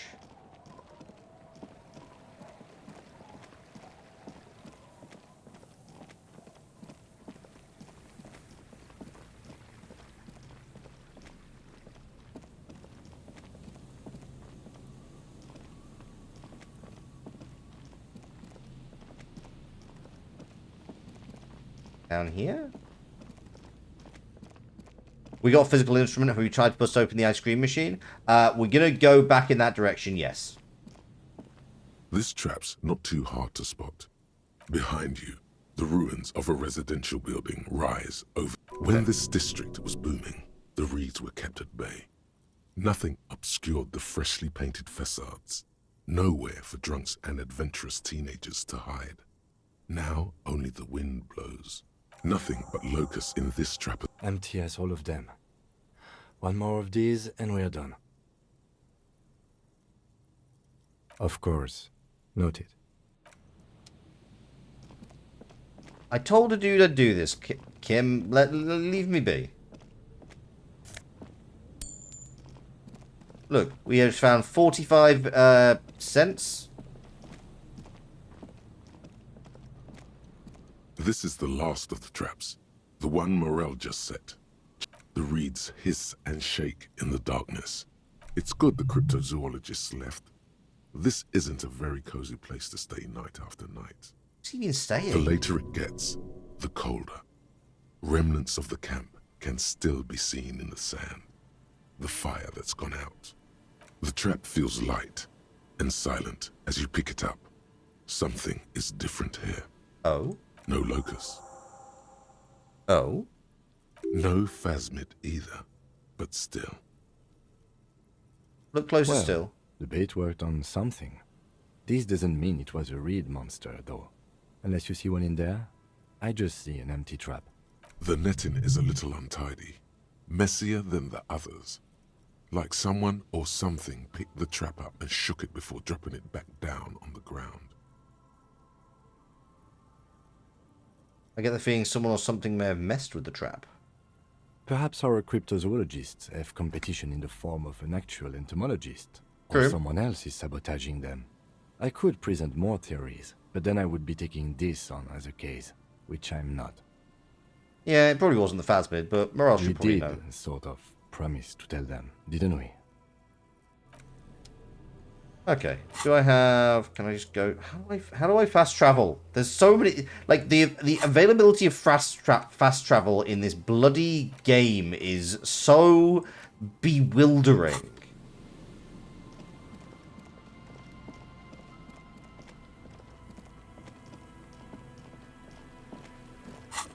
Like I know I can fast travel near the church, so we're gonna go walk up to the church. And then...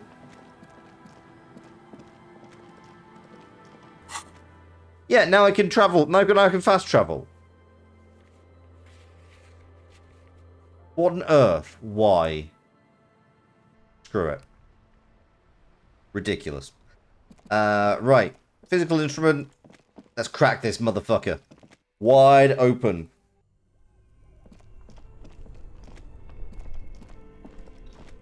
Do I have... what is my physical instrument? My physical instrument is at 6. Do I have anything that can boost that further? Tools. I could drink. Oh, no, I shouldn't drink.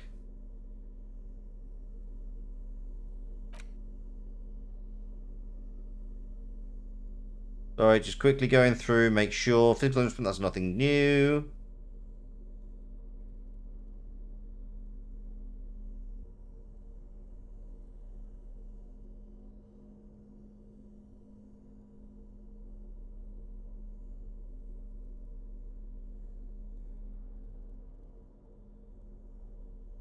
These are already facing 2, aren't they?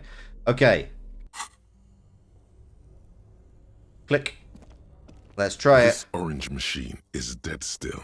It has a hand-cranked ice cream churner and an electric freezer. 72%. Slowly melting.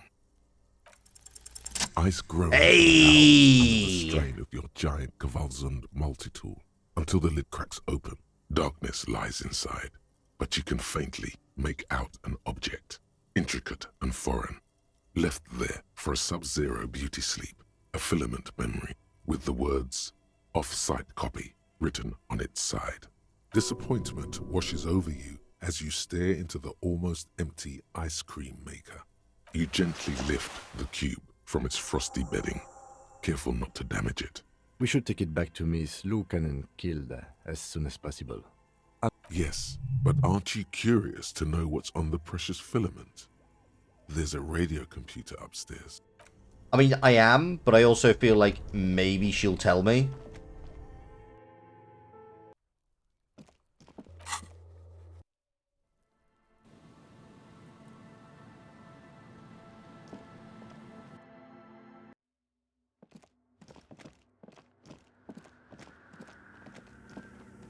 Yes, what is it?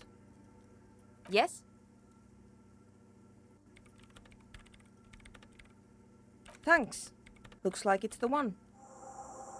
What's going to happen now? Now I'm going to print it out to see what's left of it.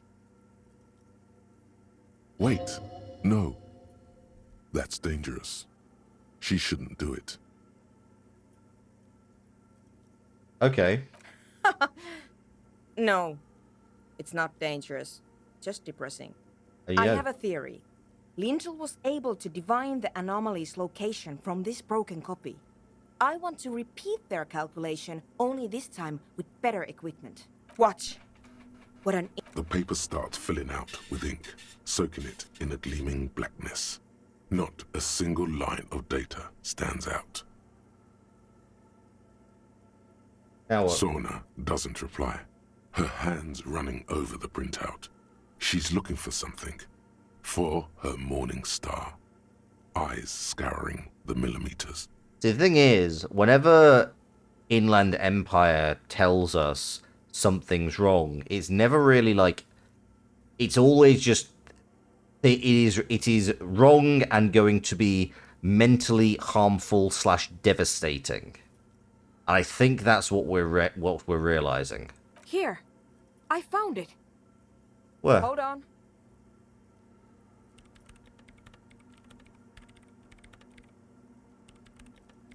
Shh. Just give me a second. I'm almost... I've never witnessed a programmer work before. Not that impressive, Kim. Done. I've got it.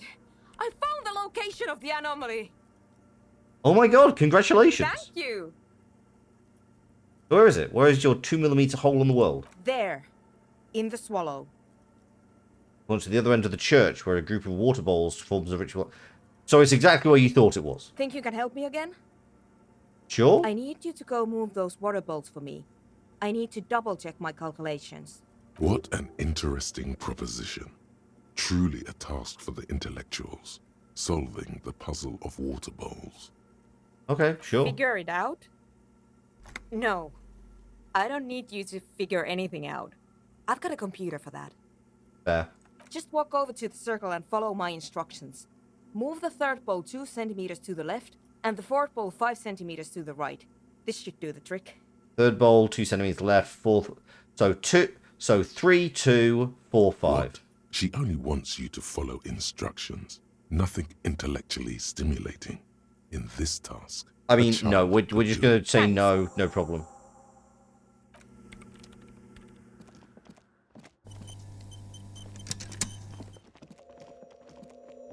Wait, when she says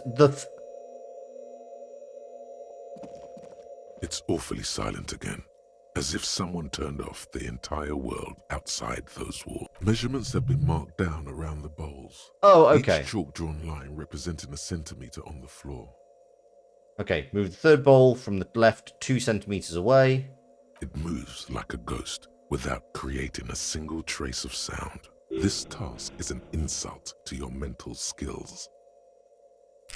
Yeah, but you know what? I've got drugs to make my mental skills feel happier. Some water spills out of the bowl, wetting the floor. The lead programmer sends you an encouraging thumbs up from across the hall. Time to run back, or maybe walk. This is a sacred place, after all. Okay, what is the... Has it done anything? Yes, what is it? I moved the bowls. It was mind-numbingly easy. What's next? Great. Everything should be aligned now. Miss Know-It-All is hesitating. What's wrong? Yeah. Nothing. Now the only thing left to do is to unmute the headphones. If we got the location right, we should then be able to hear whatever sound this anomaly makes. Isn't it just going to be silence? I don't know. That's what I'm scared of. I don't know. It could be anything. Uh-oh? What are your thoughts, Kale? What's she afraid of hearing? I mean, what sound does the nothing make? How can you even listen to something that doesn't exist? What if silence is only what surrounds it, but the swallow itself is... I don't know. I'm just scared. Maybe it's going to be something terrifying. Maybe it's going to tear the world apart. Well, I mean, to be fair, that would really help. That would really resolve a lot of issues about the murderer running loose. Like that evil ink that filled the printout, erasing coherence and meaning. Maybe. Let's think about this logically. Why would nothing be terrifying if it's, well, nothing? Why assume that something that has no presence existing or qualities have to be terrifying? Because it reminds us of death. And we humans tend to think that death is pretty scary. True. It's scary, but we do have to face it. Yeah. You're right. Let's do it. The lieutenant takes a step back, and then nothing. Nothing happens as Sona Lokanen-Kilda presses unmute on her keyboard. Nothing but silence. You can hear some small animal cross the floor in the chancel. It's that quiet in the sanctuary. She doesn't talk. Her eyes closed and brows knitted together in a state of deep focus. Who could she One have predicted? hand Who cupping could have the predicted headphone. this? It's true. Damn it.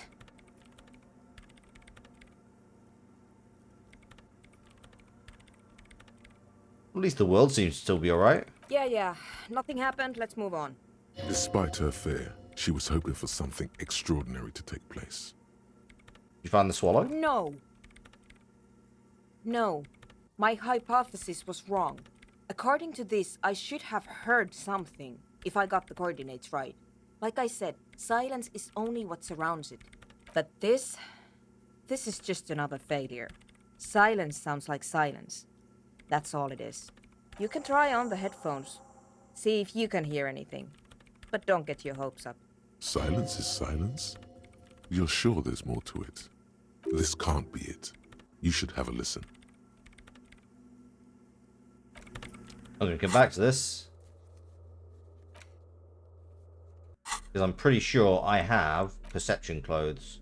Yeah, you know what? Take that off. And listen to silence and go nuts somehow. Right, hang on. That's not... No, no. That's not perception.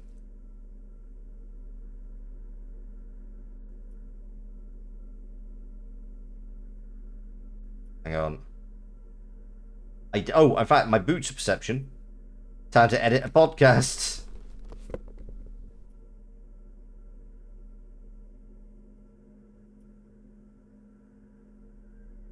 Okay, do I have anything else that's giving... So I currently have +1 to perception. Time to edit, but I mean solve a mystery. Fair. Yes, what is it? 42%. You know what? Give it a shot. All you hear is your own breathing, heavy and hoarse from all the nights spent drinking. It's the breath of an old Oh, man. that was close. But there's something else. There has to be. Something big. Something unexpected. Something new. Yet to be discovered. Ghosts, speak to me. When was the last time this world had anything new to say? Well, did you hear anything?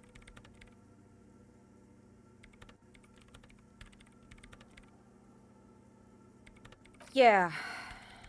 No, I don't think there's anything there. The lieutenant looks down at the floor, as if to say, you're wasting time here. Maybe the speed freaks can help you with this. Go talk with Andre. Oh, okay. Sure, why not? Actually, yeah, they do have actual sound equipment. That's a point. Fuck Andre, let's talk to Egg.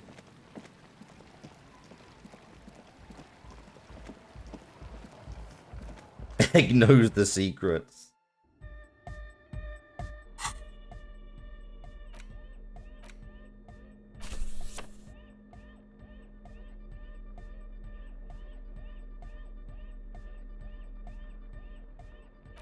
Any good...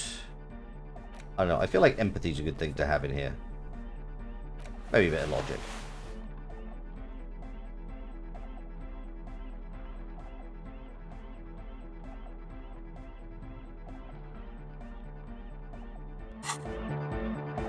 Wait, where's... Oh, there he is. Hi again. So, how are things going? Yes. What? He nods enthusiastically. Goodbye, officer. Huh? I see you're here. We're close. True, hard, full, car. It's hardcore. Skibbity. Okay, apparently... Andre was fucking useless.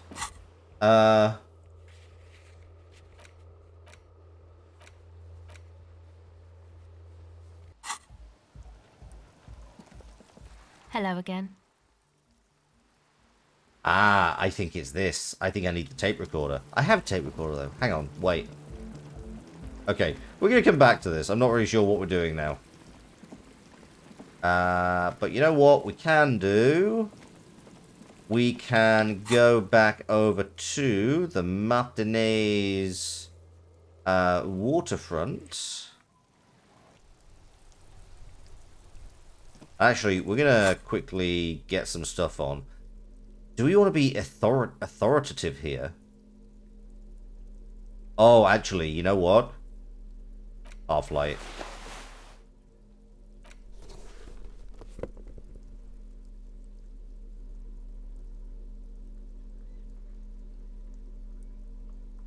Bit of empathy, but like, let's be moderately tooled up as well.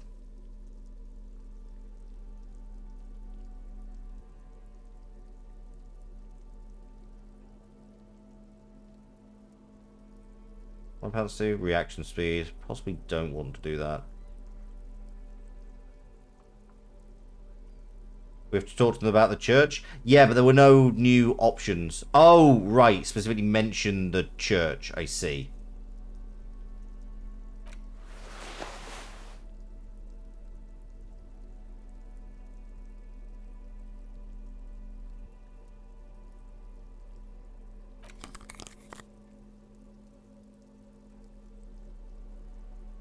Yeah, we'll give this a shot. Could be in the dialogue tree. Good call. Well, you know what? I'm going to have a chat with this guy first. I've got nothing to say to you. Okay, maybe we'll talk later. Looks like the circus left town, but the clowns are still here.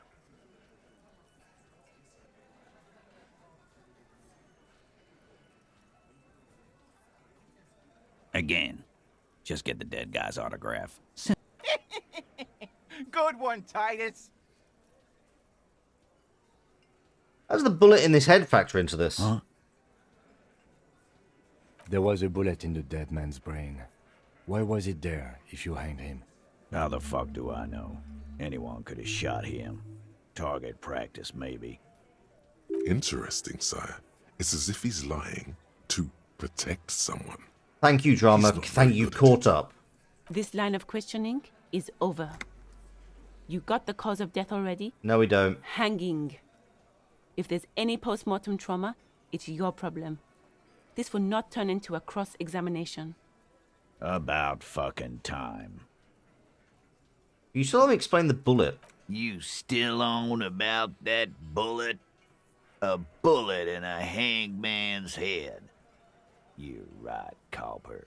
That is mighty curious. Indeed. Mighty. How did it get there? Well, there are so many bullets in the world, and so many heads.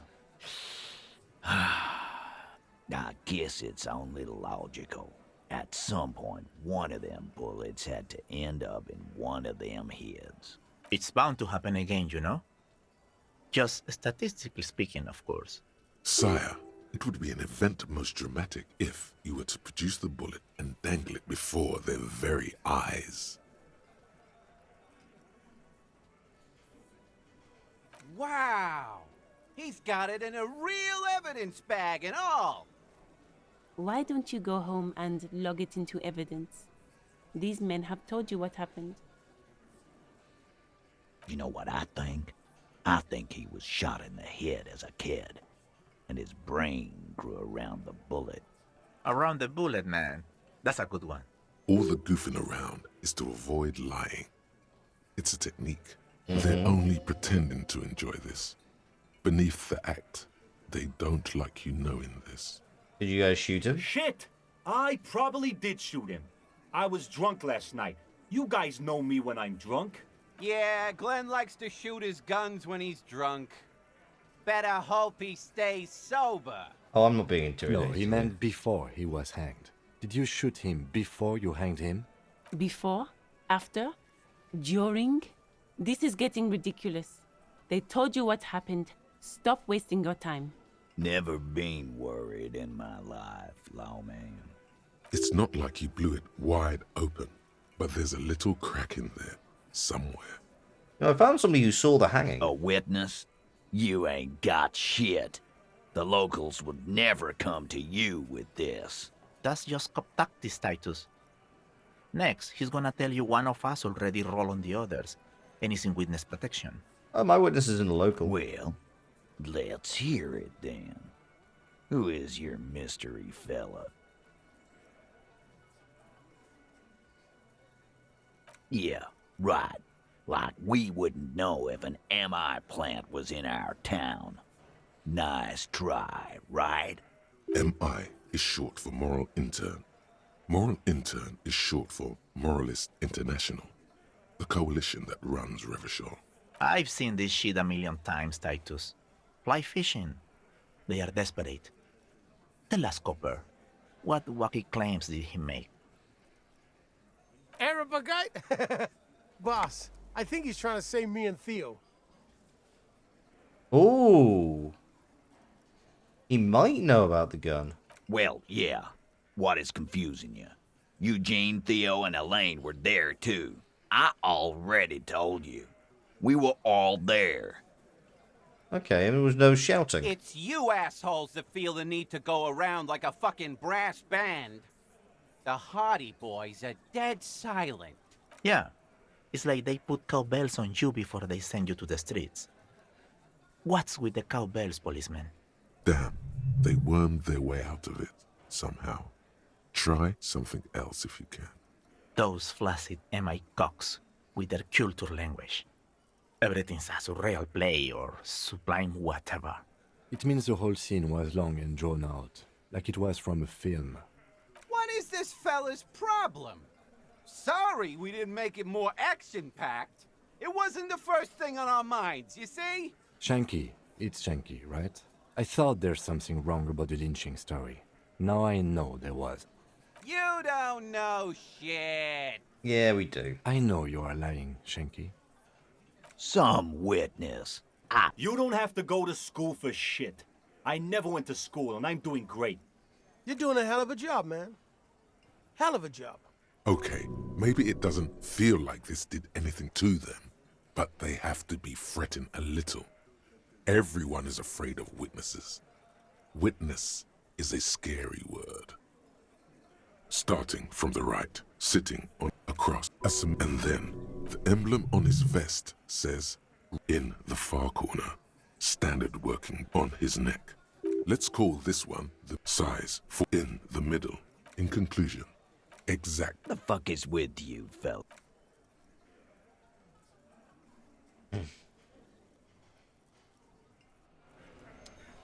Yeah, I was wondering if it would. Hey there. Oh, sweetie, I don't even know how to thank you for finding my husband and helping him out. I hope we haven't been too much trouble for you. It was just on the way. Here, I want to give you a small token of my gratitude. It's a tie. Mexican origin. The pin is an antique. Quite special. The little silvery knob holding the tie together feels warm in your hand. It's in the shape of an avian skull with 8 eyes. You could ask her about this when you get the time. It's probably a cryptid, but the phasmid, of course, is more important. Oh, you don't want to hear about some old woman's ramblings. Ramblings? Nonsense. Your description of the phasmid is the most precise I've ever heard. But, darling, I didn't even get the size of it right. You were a child, my dear. Really. It's extraordinary what you were able to describe. Now go on. Tell our friend about it. He's proven his interest in the field. Reflexively, the lieutenant read his familiar notebook. Bless you, Kim. Well, it was summer. I was building a racing track out of sand on the beach near a tall stand of reeds. Quite a tall one. Many times my height, I remember. When, all of a sudden... Where was this and how old were you? I'm getting ahead of myself. I was 5.5 in Betancourt in the suburbs. My grandmother had a summer home there. She'd just started forming memories. Real memories. Not the billowy haze of infanthood. The strangest moment of my life. I looked up and one of the reeds moved. Not like a plant, but like a living thing. It stood up and looked at me. Its body unfolded like some antique toy. I've never seen anything like it. She had no fear, just surprise. I didn't know this can happen, so I reached my arm and touched the thing. It felt just like a stalk of reed, but it moved, swaying, towering above me. After a while, 20 seconds, a minute maybe, it left, went into the reeds. I tried, but I was only a child. There was mud and high water. I couldn't see it anymore. I was just standing there knee-deep in mud, looking around me. What if she's right and the issue is they're substantially bigger than these people are thinking? And that's why the trap was messed with. Where did you go? Don't go. I ran back home to my grandmother and asked her if reeds could walk. and told her they were looking at me. Of course, she just laughed at me, but I knew what I'd seen. For years, it was a story I told at parties when I wanted to impress boys. That sort of thing. Of course, Why? most people just took it I as would a not strange find that amusing impressive. anecdote. So did I, honestly. But then I met Morel. We were on a date. Can you imagine? She tells me a story, and it's the most detailed report of the Insulindian phasmid I've ever heard. The sounds.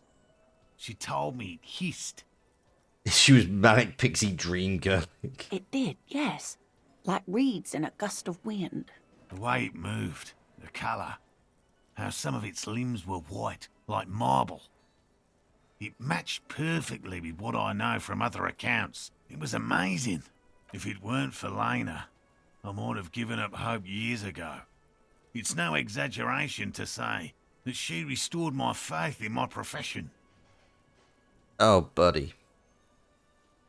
Our first, yes. The glance is tender, yes, but tempered by something else. A thought she can't express, even to him. Interesting. Oh no. Was she lying? Not all of them. There is some white coloration reported, along with beige, where the camouflage ends. It's hard to say how big things are when you're quite small yourself. To me, it seemed to be taller than I was then, but that's probably not the case. I thought it was a wonderful story, man. How could she? Who imagines this? She didn't know about the phasmid. This is the main thing here, what makes it a confirmed sighting. She had no previous knowledge of the insect. That's true, yes. I'm almost certain neither my mother nor my grandmother knew of it. It was only when I started telling my story as a teenager that boys would tell me, "Lena, you trying to tell us you saw the Insulindian phasmid out there in those reeds? Get out of here." They just give me a cider and ruffle my hair and tell me to stop dreaming. But I saw it. You're welcome, sweetie.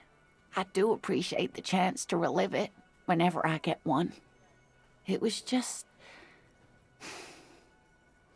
such an impossibly sunshiny day. So warm. And she could get up and walk right into the reeds on her own, into the mud, anywhere. Pickup tricks. Tell boys you saw Bigfoot. You know, to hell with it. Let's have more cryptids. Oh, bless you. Of course, officers. Is there a particular cryptid you two are interested in learning about? No. It's the cryptid. The eight-eyed teratorn, the largest flying avian ever discovered, with a wingspan of 11.5 meters. It was thought to have gone extinct 3,500 years ago. Some even doubted the fossils were real. A mutation, they said. Until... Mutation? All of evolution is a mutation. Until it was sighted by renowned Gottwaldian explorer and naturalist Uwe Plattenkalk in 21. This renown seems a bit dubious. Your own catalogue comes up completely empty. But, of course, you are not all-knowing. It happened on a botanical expedition into the vast and unexplored Oamrau Canyon in southeast Ilmara. Dr. Plattenkalk got separated from his group during a sandstorm. Okay, bit of world The building. world's largest canyon system, sweetie. It's a barren waste east of the Erg Desert. An ancient riverbed completely dried up. Okay, what happened? Alone in the blasted desert heat, the doctor wandered eastward, where man hasn't stepped foot in over 1,000 years, since the fall of Pericarnassus. He was lost, without any navigation equipment, and desperately low on water. After a day or two, he noticed a bird high in the noon sky. Are we sure he Black wasn't just bird, like it seemed sunstruck? Gargantuan. Every now and then, the bird would dive down to feed on an animal carcass somewhere on the horizon. But by the time Uwe got there, the teratorn had taken off already. and the carcass was picked clean. This happened many times. Eat the bird. Uva. It's the only way to survive.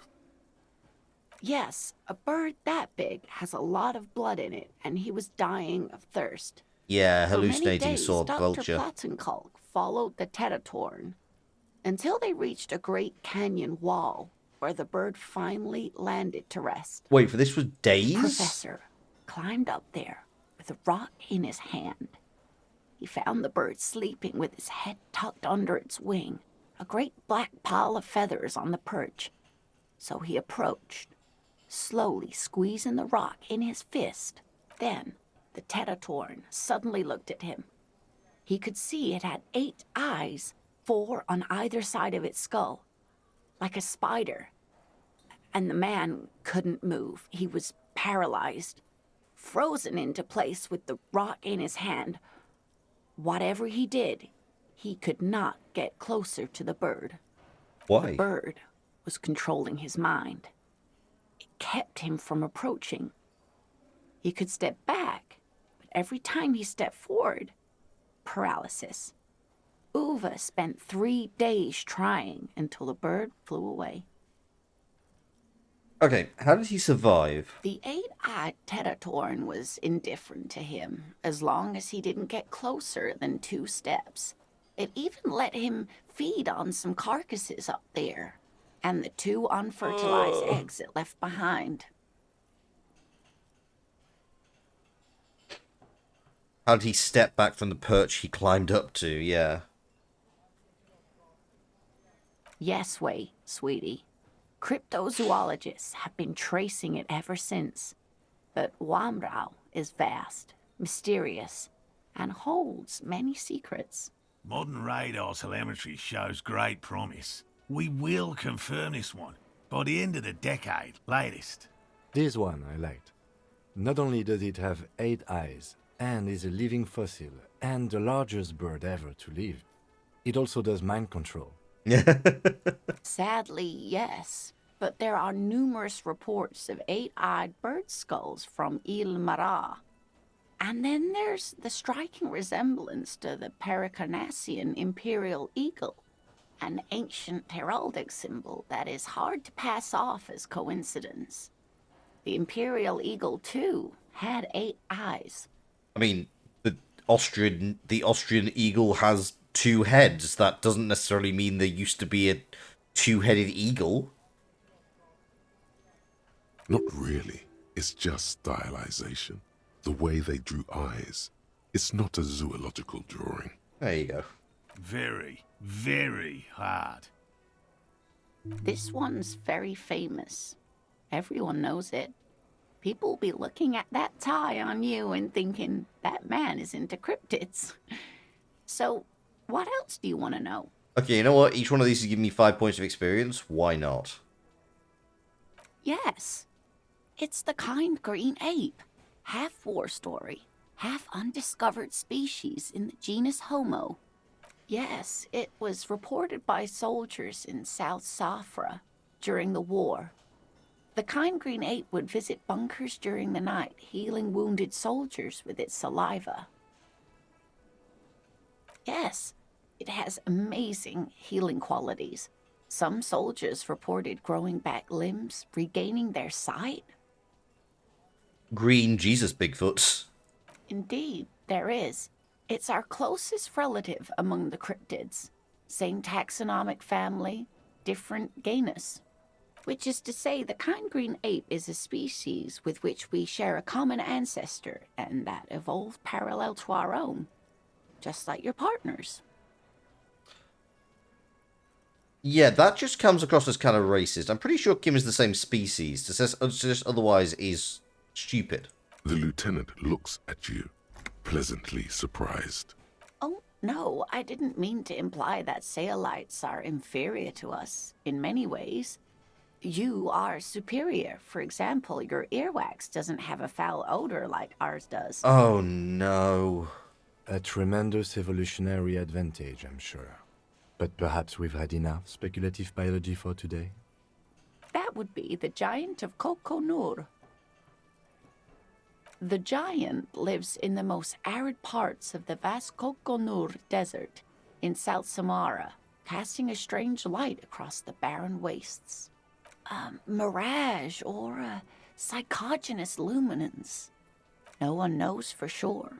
It is like an awful mountain appearing from below the horizon and expanding to cover almost a third of your field of vision. I think we have established that we know why Morell is hanging out with a guy called Gary the Crypto-Fascist. And also why he and Lena are together. The towering luminosity of Kokonur is a bad omen in local folklore. Some say it's a fata morgana, others, fate unimaginable. Hui. No animal can be that large. It's a mirage. Yeah, it's going to be like the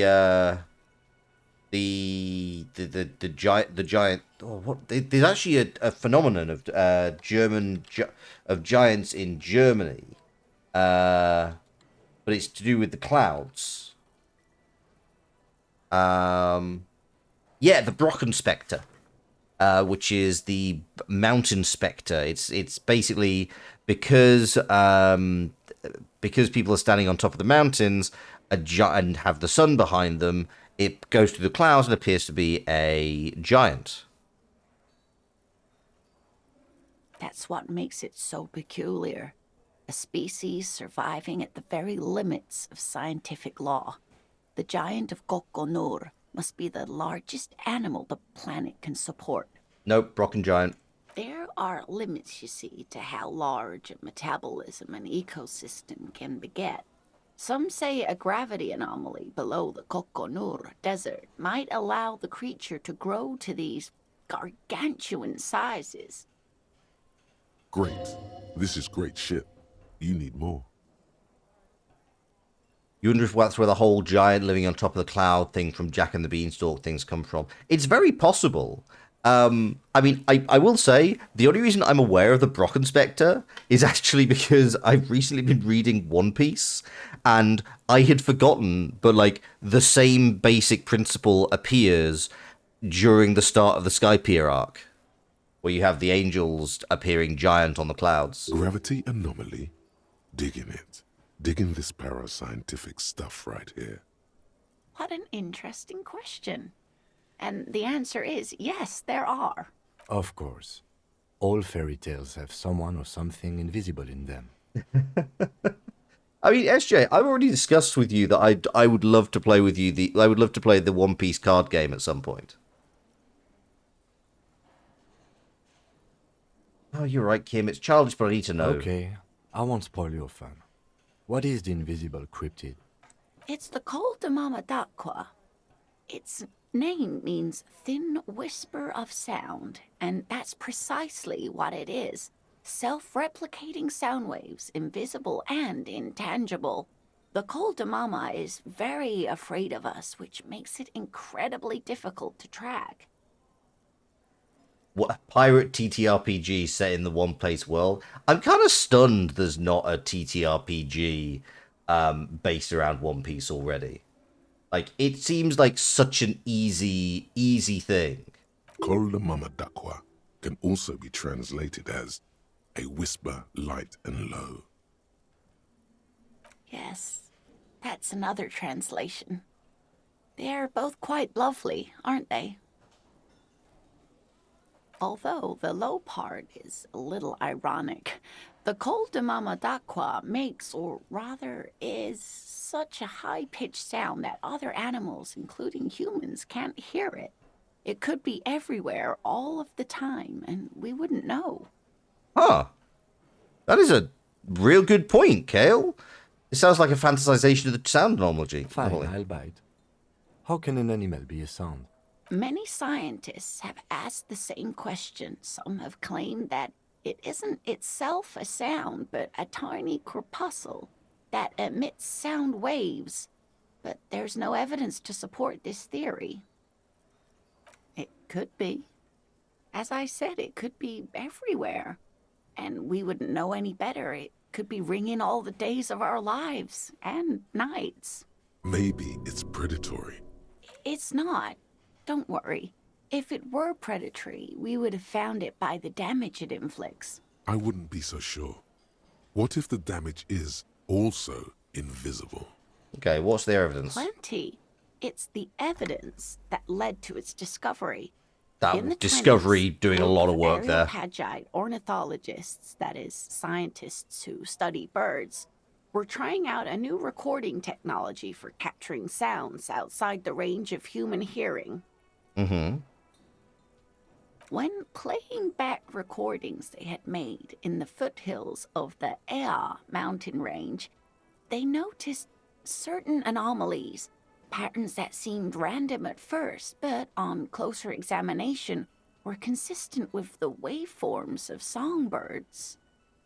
The scientists soon discovered they could track and even predict what appeared to be feeding, mating, and migration patterns based on sound waves in a strictly delimited range of ultrasonic frequencies, even higher than those of the highest pitched bat calls. What if it's a fungus or algae, but something flora-based that communicates via a weird sound patterning that creates a fucked up sound? Ooh, They interesting. realized that they had discovered a new species and called it the Coldamamadaqua, after the Paracanassian name for the voice of God, which is said to be very silent. I think you're right, Kale. I think you're absolutely right. It is what's in the what's in the They church. grew quite obsessed with these little birds. Even though they couldn't see them, they could distinguish among individual birds and even began to name some of them. It might. Oh, Kale, I think you're onto something. It might also explain why Tiago is kind of like not all there. Sequester, Time, Joscan, those are but some of the Mamadaqua they followed individually. Yep. That is a sad story. A group of university students assisting with the field work in their enthusiasm for the project, and no doubt because they were preoccupied with impressing their professors, nearly drove it to extinction. They tried to communicate with it and had no other means but sound. So they started sending out sound waves at frequencies they thought might match the Mamadaqwas. And what happens when a sound wave meets another sound wave of the same frequency, dear? Psst. They cancel each other out. Psst. Exactly. And these tests were performed so recklessly that when they happened upon the right frequency, well, they wiped out most of the population. Great regret washes over her. A wending cloth. That's not what happens. Are you who you saying is wrong here, After that, SJ? the corpuscle appears to have migrated elsewhere. There have been recordings of anomalies similar to those spotted in Ea, but they've been few and far between. It's impossible to confirm the presence of any stable Coldamamadaqua population anywhere. I know where one is. Of course. A common thread in these. Disappearance and unfalsifiability. I like the story, though, ma'am. I'm glad you did, dear. What about what? I'm glad you like them, but... Geeks add, troughs subtract. It's the same opposite phrase in the same sound. Yes, they cancel. Interesting.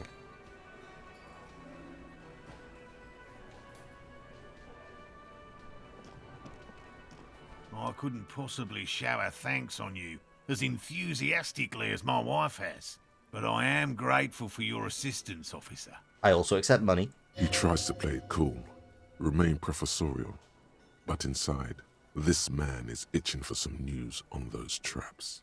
Let's let him play it for a I've little bit. just always liked animals and puzzles. Searching for cryptids is a bit of both.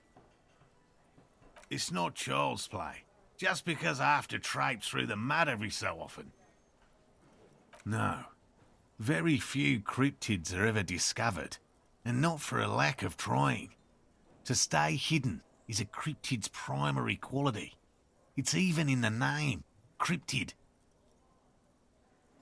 Same sound meets the same sound, dulls in intensity. Oh. Of the list of cryptids kept by the Cryptozoological Society of Chemney, which is 4,082 items long, about 2,000 have been confirmed as hoaxes. Right. 2 are categorized as confirmed discoveries.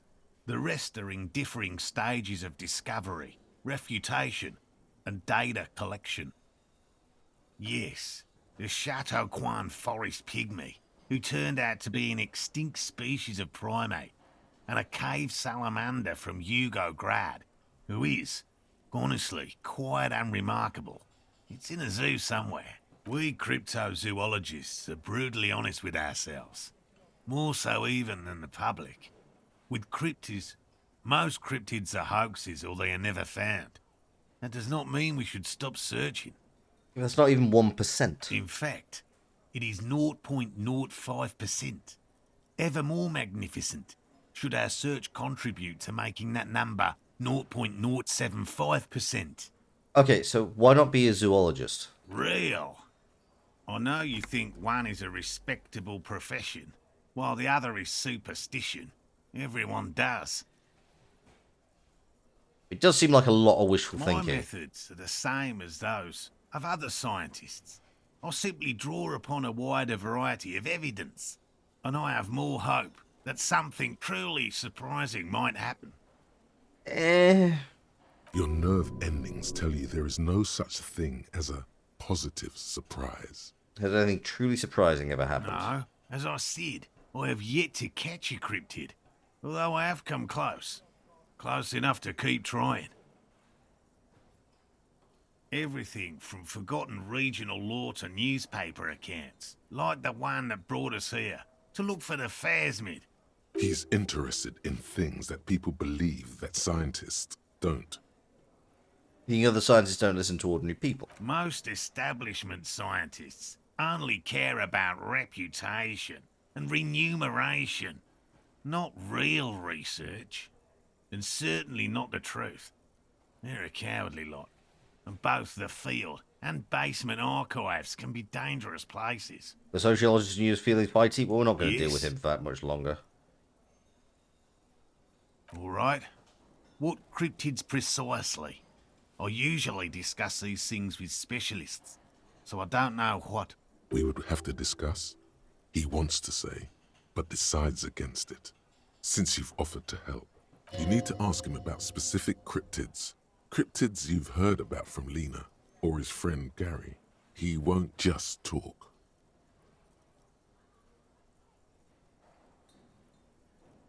A willow person. It's a long story. One non-specialist would find rather dull. Willow people? Not at all. They're not people, really. Some argue they aren't really We can't animals. ask you about the sound cryptid. They Yeah, seem it's to have weird. evolved directly from trees. They're very, very thin, almost flat in fact, and can camouflage themselves easily, wrapping themselves around trees and blending in with the tree bark. In that way, they're not too dissimilar from the phasmid we're looking for here. Gary and I painted an entire grove's worth of trees in slow-drying paint. This is not a polite way to talk about kale, One of the true. willow people would get paint on it and not be able to camouflage itself. After waiting in hiding for hours, I saw a figure slip from one of the trees, a lavender shadow, dashing through the grove. I chased it with a net. Not very elegant. You can't be elegant in the field. And, well, it was faster than me. A lavender shadow. It's just a kid getting their jollies. Yeah, I know probably. you think we were snacking on funny mushrooms. It's easier to mock someone than to admit that the world might be more interesting than you've imagined. Okay, do not get Shakespearean on me with the there are more things in heaven and earth than are dreamt of in your philosophy. Furthermore, I'm not saying it was a confirmed sighting. I'm painfully aware of what goes into verifying such things. There is a serious possibility that I saw a squirrel or a trick of the light.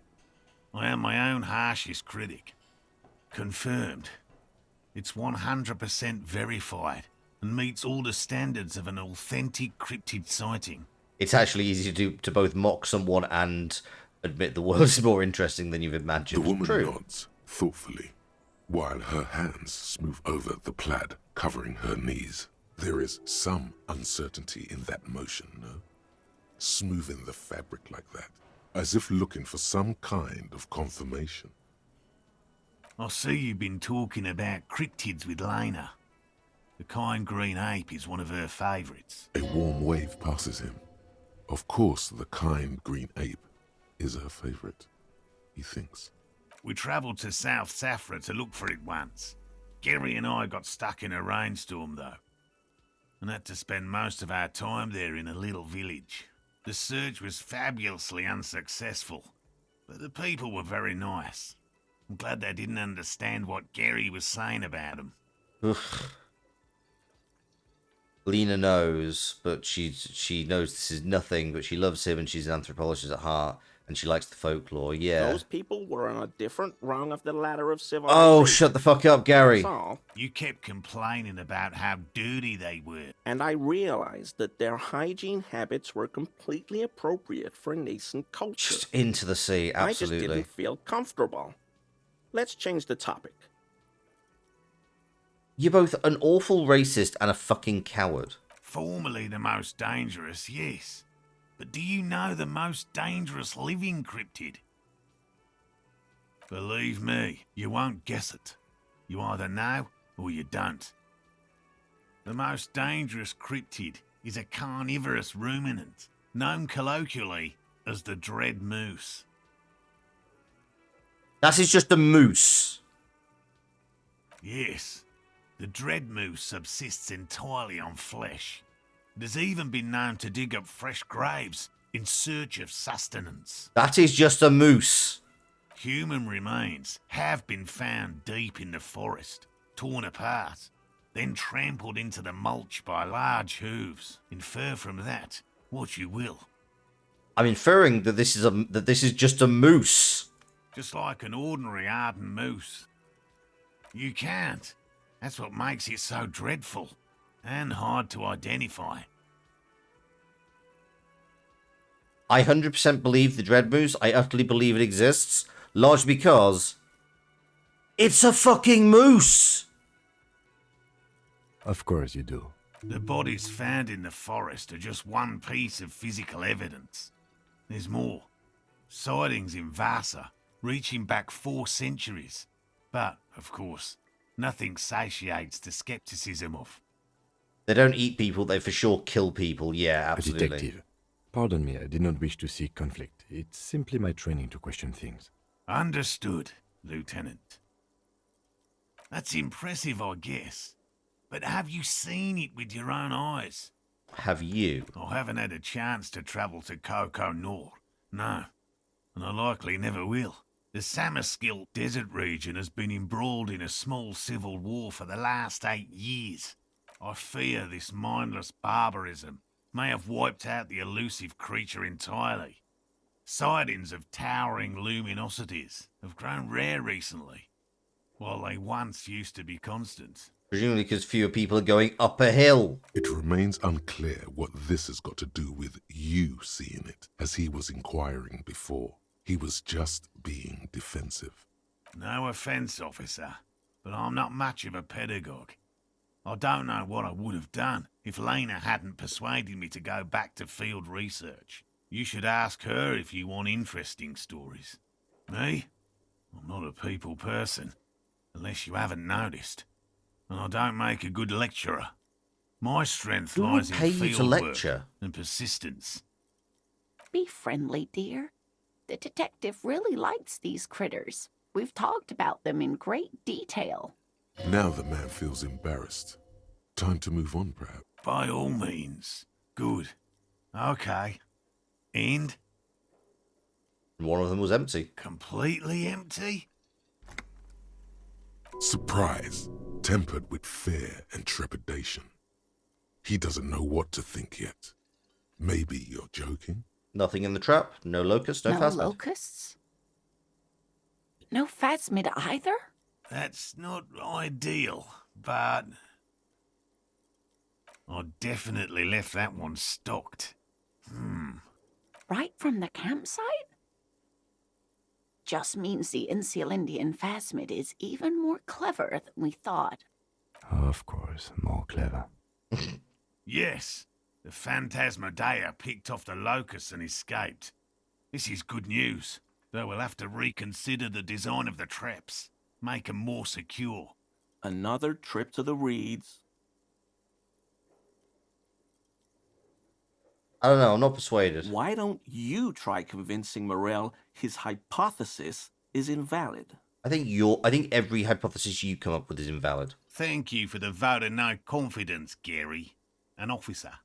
I appreciate your concern, but please leave this to the experts. Unless you have an alternative hypothesis you'd like to venture. You're jabbing at the soft underbelly of his psyche. He realizes he's gotten defensive. Actually, no. Excuse me for getting emotional. This is a big deal for us. You've helped us twice now, and brought some great news too. My gratitude, and the gratitude of the Société Cryptozoologique de Ravachol, is yours. Heartfelt gratitude. But does it feel like closure? What really happened? Some kind of foul play might be afoot. Theft? Thank you, it's an honor. We should probably return to our main investigation here. This has been refreshing, but... I mean, risk it for a biscuit. I will try the 42%. You have your suspicions, but nothing you can form into a viable explanation.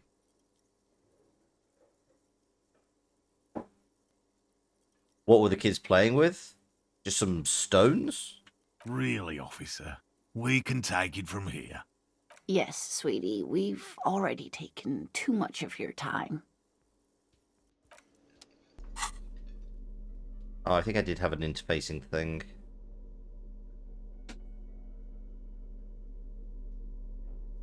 Inland Empire and Volition. Weren't they playing with bugs or something? Maybe. Mass radio Always a can't be pleasure to trusted. see They're an all just officer of the law. mouthpieces. I mean, officers. Right, we're going.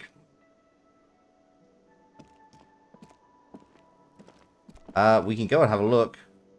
Oh, yeah, these used to play. The police. One last chat with Lena. I just want to see if she's got anything. Now that we've spoken to everybody. Oh, hello, sweetie. Okay, fair enough. We have a skill point. We do. And I believe it was hand-eye. Level up. And now we find everything that can give us some hand-eye coordination. I don't think anything gives us hand-eye coordination, unfortunately. No, I just got interfacing. I mean, I'm going to interface with it, so why not? I'll pop this back on. And throw the logic on as well.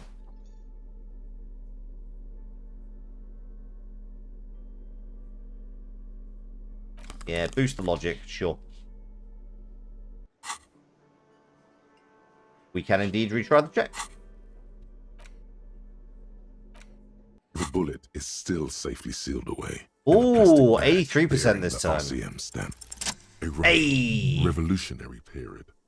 Your bullet looks to be an old 4.46 millimeter from the surplus left over from the turn of the century. Probably an antique or a retrofitted antique. The 4.46 caliber was widely used with the Belma-Grave rifle, a Revacholian manufacturer. The BM dominated the battlefields of the Insulindian theater of the anti-centennial revolution. Incidentally, you have just such a rifle with you, the dusty old thing you found hidden in the basement below the commercial area. It's unusable, sadly. If it were, the bullet would probably fit the chamber. No, but Zeliger, a major firearm manufacturer, ended up with a surplus after the war. So there are still a lot of these old military rifles floating around, usually broken. The quality was appalling. I think that bunker. Antiques enthusiasts, guerrilla fighters in distant countries, a few lucky jamrock bangers. You're looking for the same thing you found in that hidden weapons cache, only in working order. What are you thinking? Bullet? I think I know where this came from. Okay. And? The shot probably came from a Belle Maghreb rifle. An antique. That makes sense.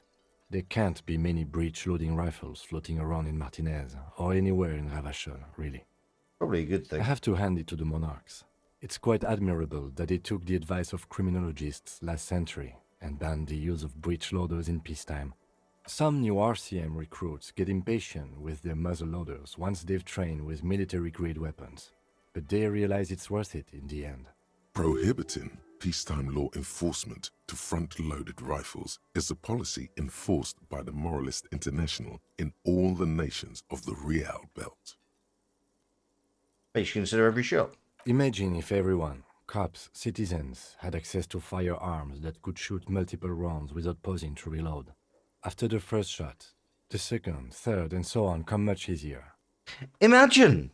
It would truly be a nightmare scenario if there was somewhere where that was a place. Yeah, we're just going to move swiftly the fuck on. Back to the investigation.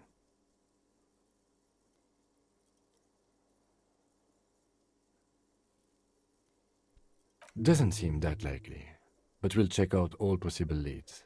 Next step, finding the gun itself. Okay. Where are we? We're getting there with experience points. Right. I think... Old guys, the pawn shop? Yes, probably. But the first thing I need to do is... go to the fisherman shacks. Because... I believe Kim will leave me alone here. It's getting cold. This late in the night. Time to call it a day. Good night, Kim. Night, officer. We'll meet in front of the shack in the morning. Yes, we can steal the boots, exactly. And out we go.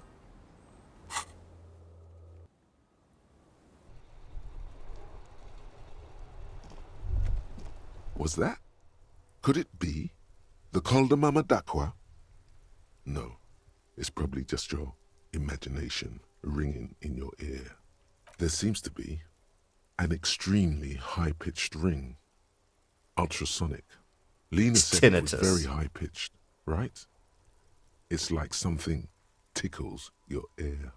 Lena also said that it couldn't be heard by any other animal, including humans. What you're hearing must just be a regular bird.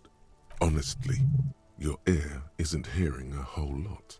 The distant hum of the industrial harbor, the traffic.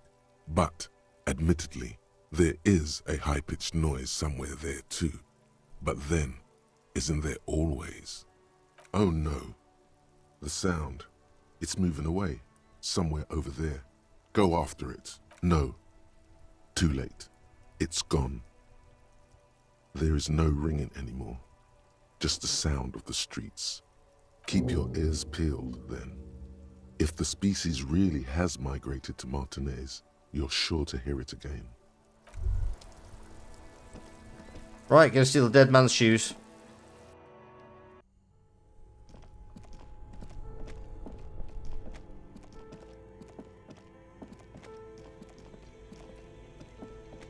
The bear's eyes are still glowing red.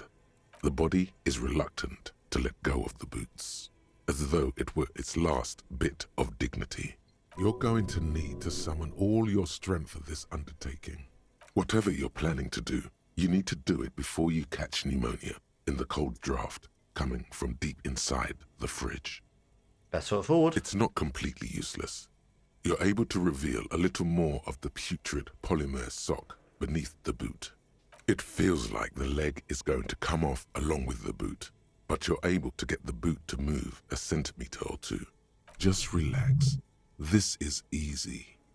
This is happening. See?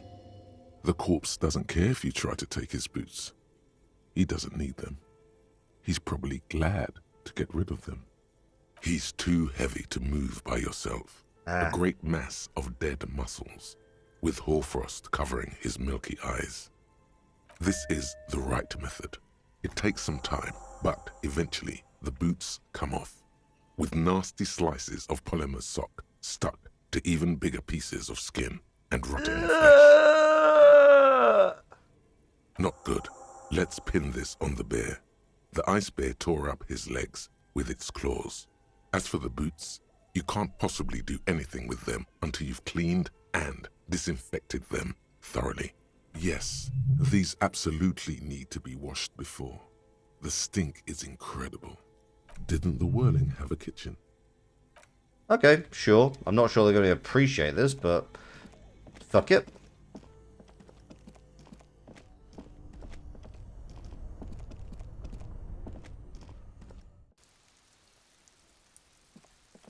I mean, we don't need to come and sort out the corpse until right at the end of the day.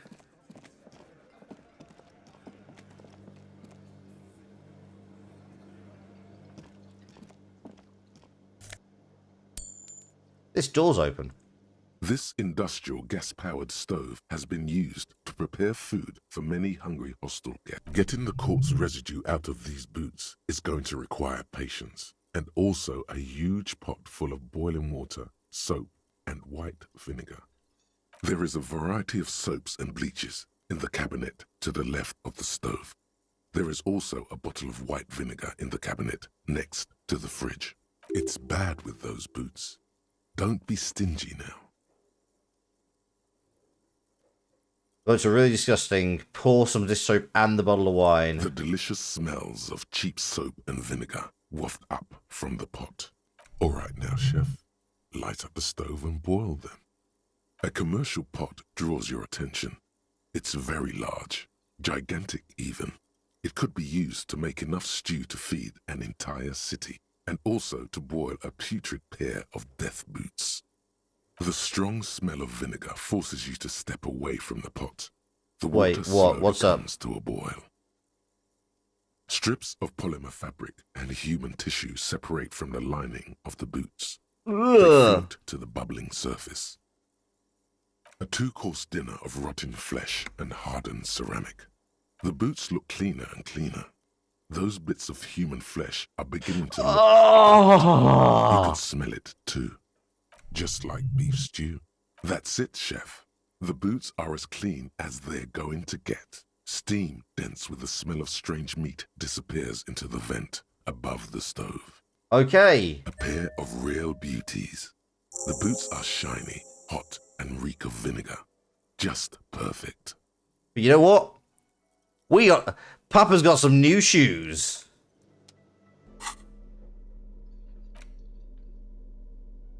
Ooh, authority.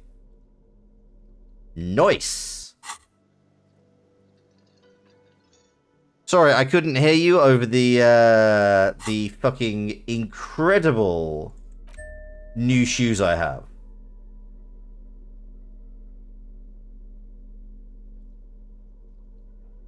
Look at them. Look at those beauties. Maybe don't wear those in front of Kim. True.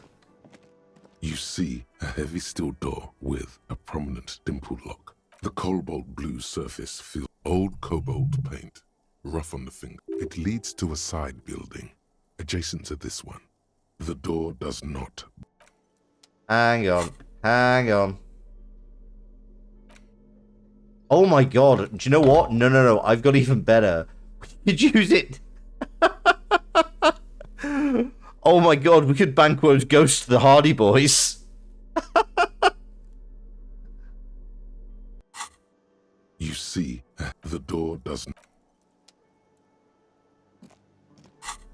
I think we should. That's my hope, is that if we get the whole thing, we can Banquo's Ghost to the Hardy Boys.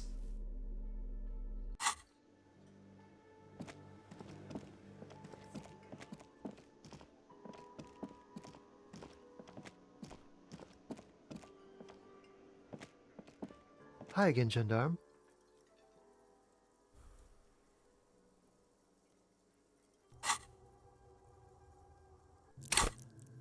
Okay, what else do I need? I needed Empathy. I need empathy. My next level up is empathy. Bye-bye, gendarme.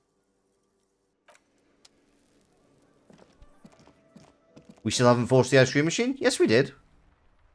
That's why we have all the thing. Like that yeah. That's why we went back and were able to find and we were able to progress the quest for, and we've established like what was the deal with the quiet.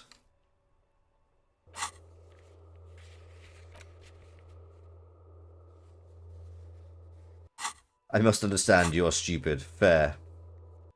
Right, I'm going to quickly see, because Kale, you made a very good point that it might be that the Ravers have something in their tree dialogue.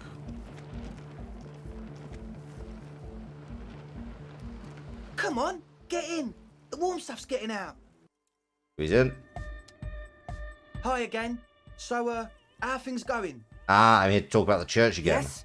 What's the deal? Ah, I'm making progress in the church, but it's slow going. There's a hitch in Suna's research. What kind of a hitch? She's trying to catch an anomaly using a special microphone setup, but she can't hear the audio coming through her headphones. An audio shortfall, you say? Guess what? We got speakers with massive low end. You are indeed a brain genius. It's just a shame that you are also stupid. They've got one speaker. One. Uno. You can tame multitudes. We've got some serious range on this baby. It'll blast her shoes off. Believe goodbye. Cool. Let's see if we can get this sorted whilst Kim is asleep. We can, and we can just wake up. You can wake up tomorrow and be like, Kim, we're not dealing with the church bullshit anymore. I've resolved it whilst you slept. All is well, friend. It's almost midnight? I was going to say, it's not. It's 11:15, but, I take your point.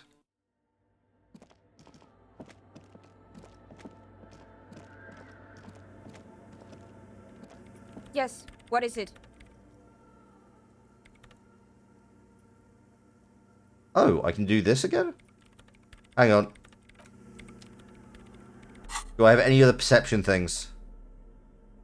Perception. Currently got nothing boosting perception. So, perception.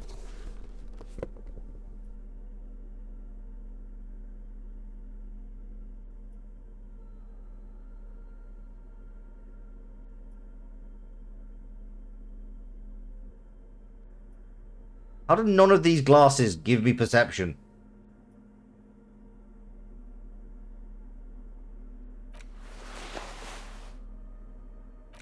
Oh, no, that's actively less perception. No.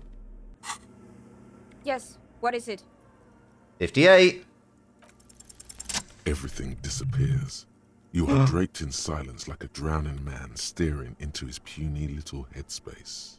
And then the pressure changes. What does it mean? It feels like flying on an aerostatic, or when your ears pop, or like a subtle difference in the atmosphere, a weather change hanging in the air. Oh, pressure. What if the sound you're looking for is too low for you to hear it? Sooner. What if we just need a better sound system? A better sound system? Alright, but where would we get one? Suddenly, a rhythmic beat permeates the walls, causing a small patch of decorative stucco to crumble onto the wooden floor. From your neighbors, of course. You mean the speed freaks? I mean the speed speaks. Of course. The speed freaks.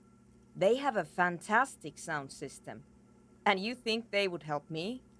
They would if you wouldn't mind them moving in with you. I guess I could live through a week or two of peaceful coexistence. I will go talk to them. Let me know how it goes. Yes! Yes!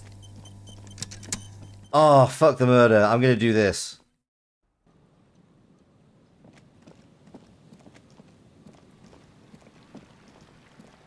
Everyone's all tedious and cagey with that murder. I'm gonna deal with this. This is fun.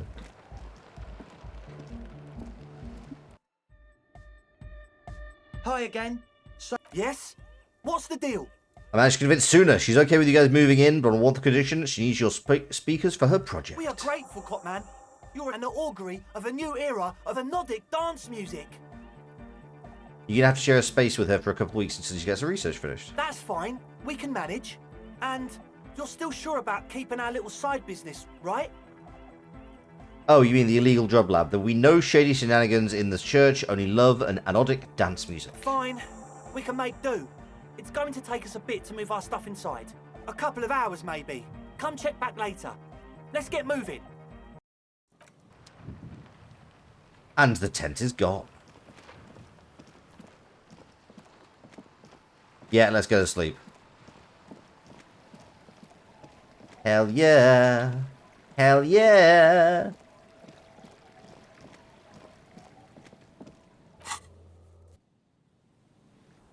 Fucking Harriet Dubois.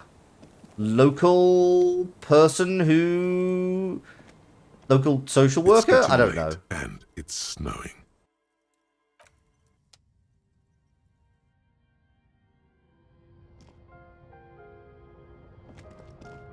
An old mirror hangs on the wall.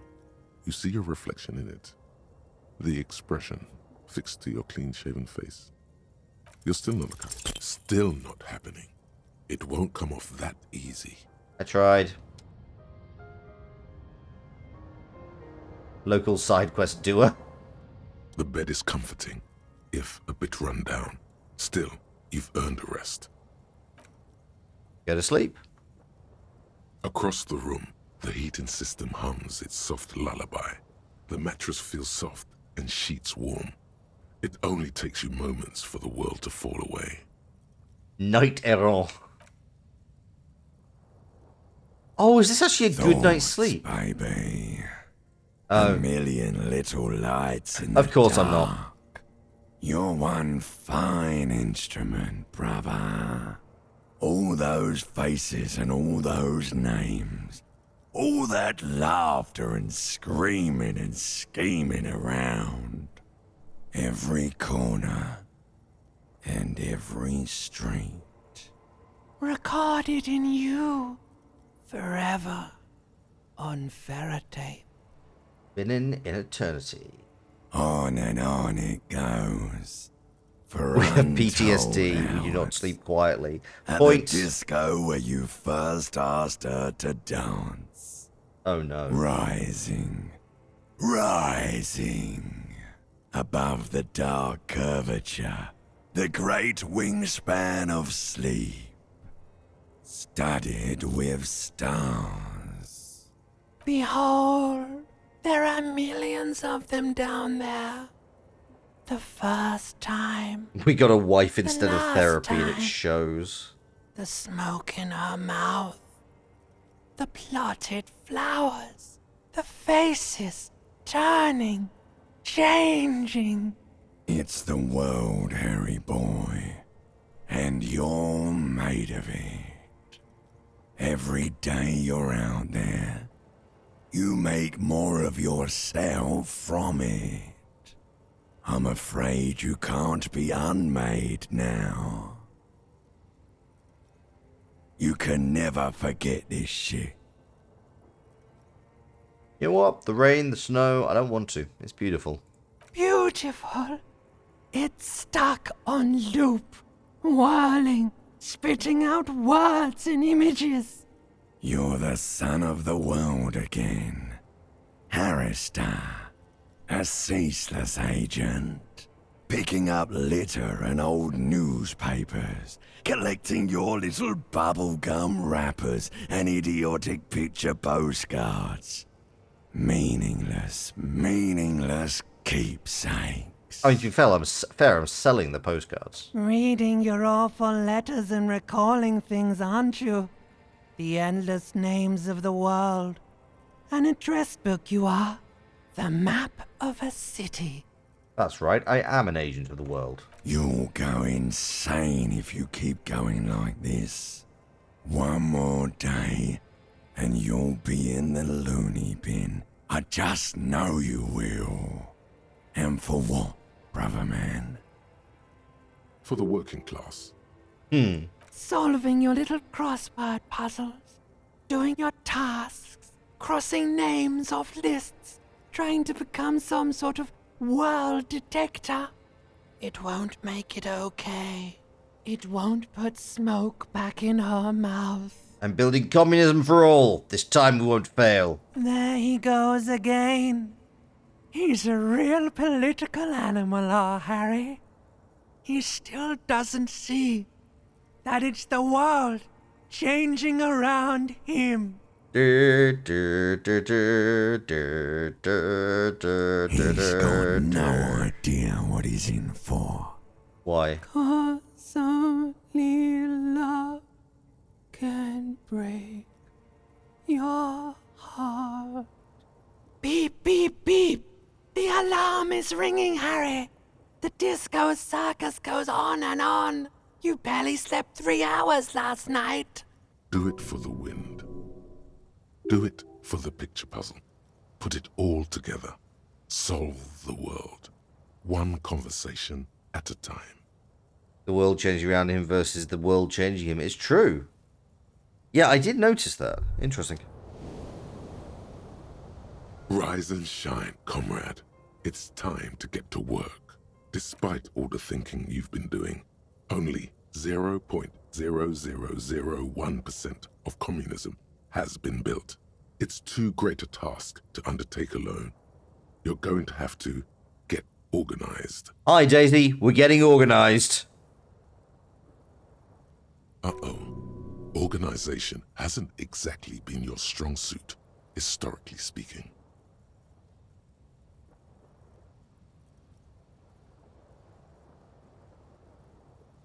The condition of your paperwork is irrelevant. All that matters is your commitment to building the World Republic. We stole some boots and boiled them. Yes, that's true. You must seek out your revolutionary brothers and sisters. Find out how much communism they've built. Then, together, maybe you'll be able to build as much as 0.0002% of communism. It's important to do the work. But it won't be easy. Decades of persecution by coalition authorities have driven the remaining communists of Martinaise underground. They live underground. These communists aren't men. They're mole people.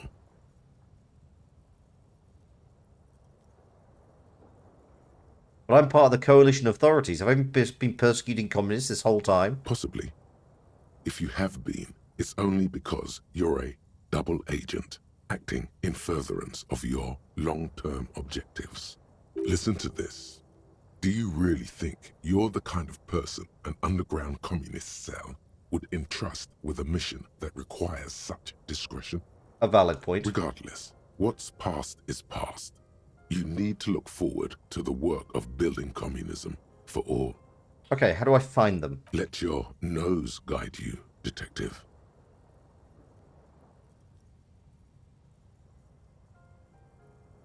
No, we meant your nose, as in that swollen muck detector in the center of your face. It just happens to be perfectly calibrated for sensing communists. Yeah, we snuck out after dark to go and... No, we stole boots for corpse and then boiled the still rotting skin off the inside. Same brain cell. We really have no idea what they're talking about. There's no linkage between ideology and olfaction. No, let him cook. What does communism smell like? Failure. Okay, but what does failure smell like? A smell you know all too well. Simultaneously repulsive and yet darkly appealing. Musty with a sharp tang, but also a remnant of lost sweetness. Like a rotting mango that's been swaddled in a coat from your grandfather's attic. What you're smelling is your own body odor, of course. Nothing a shower and change of clothes couldn't fix. People sometimes complain there are no real communists left in Martinaise, but you can smell their presence. They're out there, waiting for you to join them. Incidentally, during the waning days of the anti-centennial revolution, a number of Revacholian communards constructed elaborate hideouts in abandoned root cellars, hollowed out tree trunks, and even residential sewage tanks. This latter phenomenon gave rise to the early anti-communist slogan, "The future's bright when you flush out the white." First, you'll have to locate the remaining communists in Martinez. When you get near to someone with revolutionary potential, your nose will give you the signal to establish contact. This will definitely go well. Again, no, it won't. Any olfactory response you perceive will be strictly psychosomatic. Very normal, man. You could also just look for more tangible evidence of communist activity. Images of Krasmazov and white antlers are usually a dead giveaway. I know where there's some white antlers.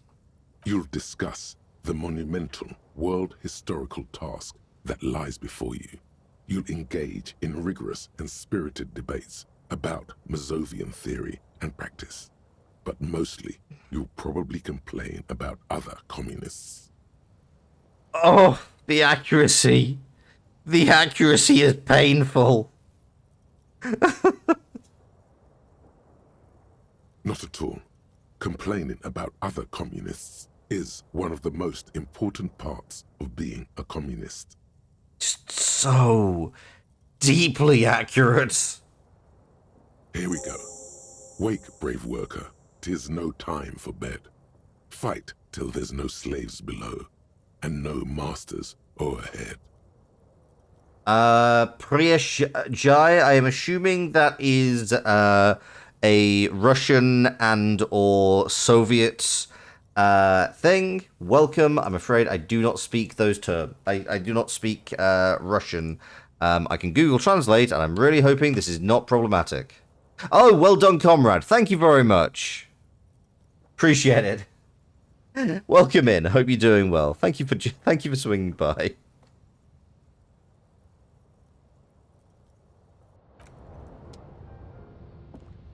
Kim, would you like to consider communism?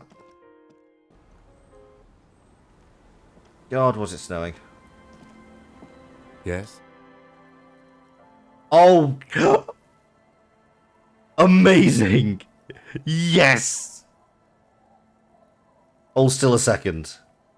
The lieutenant's posture becomes rigid and uncomfortable as you lean forward and sniff the area just above his shoulder blade. The lieutenant is fastidious as a cat in matters of his personal upkeep. And yet, in the folds of his jacket, you can just perceive the stale and acrid traces of oil rags, transmission fluid, and brake pads. Those sound like the tools of the working class! Wait. There's something else there. Something that sets your GABA receptors aflutter. The lieutenant's aftershave, a common drugstore brand. Strong hints of pine needle. Pine needle, like the kind would be felled from a mighty pine tree, emblematic of the workers' engagement. But what sort of ideological picture do these smells paint? Tough to say. Do you need something, detective?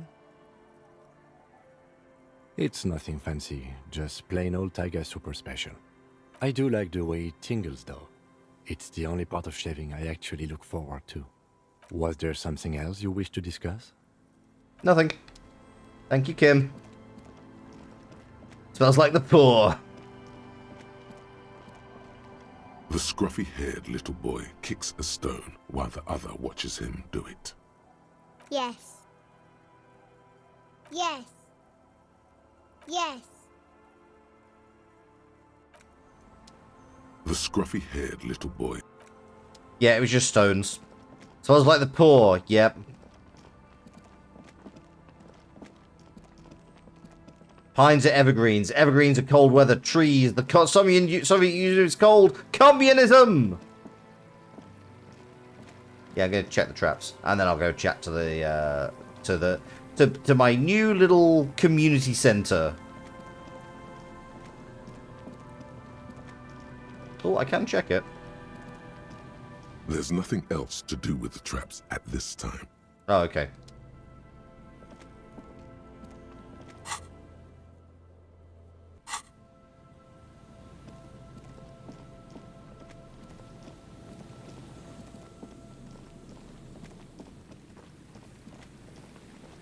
You look in the box, the whole folder is communism. Back to the church? Yes, back to the church. I mean, do we have anything else to be doing?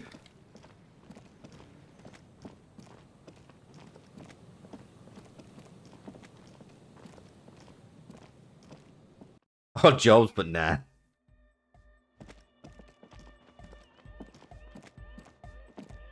Oh, everyone's having a whale of a time here. How's it going, Andre? Yeah, it's all set up, man. Can you already imagine 1,000 people in here? 10,000! Ecstatic vibrations, totally transcendent. And I've finished setting up the new compressor too. What's up, Kel? Now the only thing left to do is the name of the club. Will you do the honours, detective?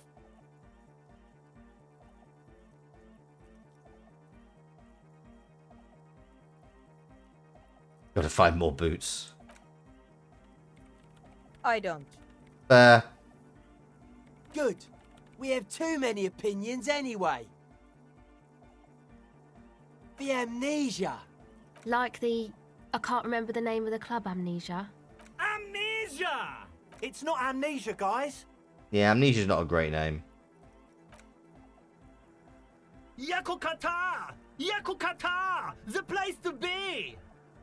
Yeko Qatar, the zone of ecological catastrophe. That's too morbid, Egg. Got anything else? Hardcore! Hardcore to the mega! No, it has to be bigger than hardcore. Yes, it has to be even bigger than hardcore to the mega. It has to be bigger than the scene. How about something simple? Like the club? Too modern Nah. and too ironic. We don't want ironic. We want real. Real and true and beautiful. Like a morning after the rave. I mean, Tiago has like, yeah, your nose has basically pieced out saying, I'm going to go live in the rafters more and you will never speak to me again. The name. Everything I managed to come up with sounds just wrong. Andre's overthinking it. Yes, you should do it, detective. It would be good for the signs. Noid's right. You've helped us so much. It's the right thing to do. Him, how would you name the club? I wouldn't. I wouldn't build a club, and I wouldn't name it either. The male wife. An underground place with no name? Sounds like something the Crabman would say. Oh, they have spoken We're to not him. going with anything the Crabman would say. Fair. Why not? The Crabman has ideas. They have been discussing things with the Crabman. Ideas from another level of consciousness. I don't care. I don't like the Crabman, and I don't like his ideas. His ideas are spooky. Next, please. You have? Well, what's the name?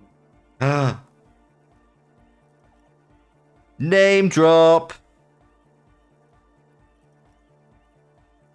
Ooh, okay. All of these are real. Both of these are real good. Do we do the name drop or do you know Truce with the Furies?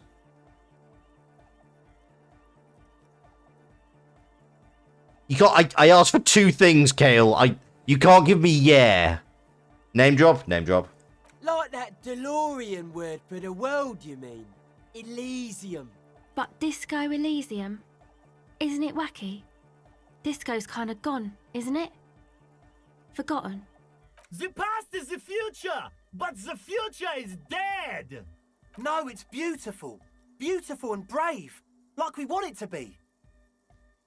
And short. And memorable. It's settled then. Everyone welcome to Disco Elysium.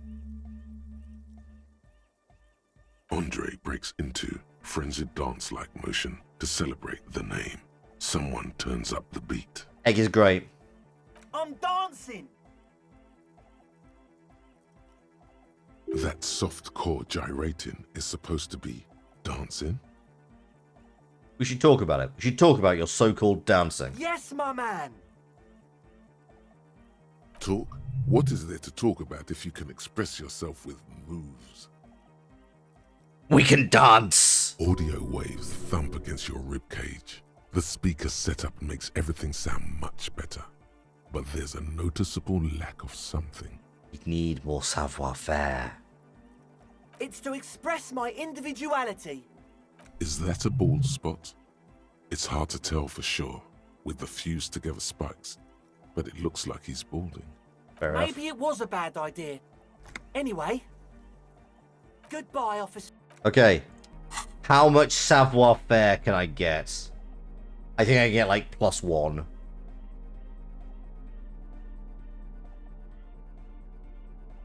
Nope, that's minus savoir-faire. Also minus savoir-faire.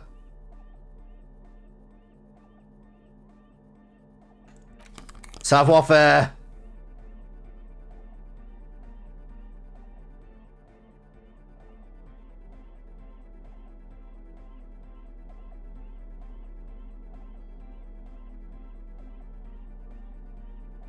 Oh wow, these are huge. Okay, fuck it. Oh, hey, man. It's good to see you. Oh, that did nothing. Okay, fuck it. You close your eyes and dream of the shapes your body should form to bring this strange music into life. For now, such ferocity of motion is beyond you. But just imagine the moves you could pull to this futuristic beat. Puts a grin on your face just to think about it. Even a failed attempt gets the juices flowing and repairs some of the damage done by battles lost. If you up the dose and truly dance, who knows what will happen? Salvation. Okay, Goodbye, officer. so I need to boost my empathy right now.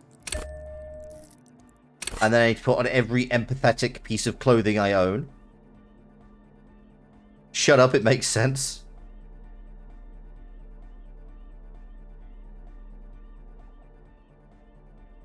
Alright, need to find every piece of empathetic clothing.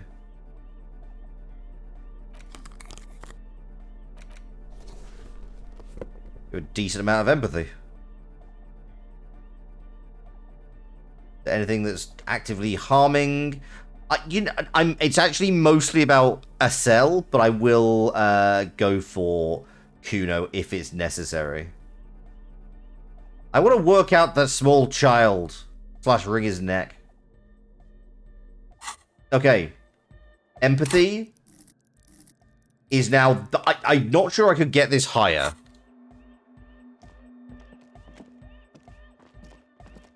She's whistling a melody, her trusty contact mic attached to a wooden pulpit. At the sound of your footsteps, she stops what she was doing and turns to you. Hey there. I've been recording some new audio from all these beams and rafters. The sounds travelling through the wood are pretty cool. Creaks and stuff. Like you're underwater, you know? But like, underwater inside a tree. But that's not really what I wanted to talk about. I wanted to thank you instead. For getting me and my friends in here. And we even found some new associates, such as they are. How's everyone doing? Good, I think. Noid is getting a read on the place. I think he finds the carpentry very impressive. Andre's been setting up the compressor and dancing. Egghead's been keeping the party up. He's got the stage under control. Sorna, the programmer, she's doing whatever she does. Behind that radio computer of hers. She doesn't talk to us much. And the crabman hasn't shown himself, thank God. High empathy. The device is Yes! from her touch and heavy as a brick from the batteries inside. The company logo, Omicron, adorns its yellow plastic cover. Inside, the tape is rolling. The girl looks at the device in your hands. I'm sorry you have to sit here on this coast feeling miserable. At your age or any age in this place, waiting for it to get dark. She looks you in the eye, her pupils wide, surrounded by a ridiculous amount of makeup. The people who built this world intended it to be better for you, but they failed. It's easier to live in their failure with this by your side. Your words echo through the hall. The wooden boards all around groan and creak. It's real. Tell her. Not a childish fantasy. It can be a real weapon against what's coming for you now. What is? Nothing if you got this. Okay, I'll stick to it. So thanks, I guess, for the psych session. Maybe I can return it. What's been eating you, officer? You said eat me? There's nothing eating me. Come on, I can tell. But, okay. Be a boyadero about it if you want to. I guess there is something. What is it?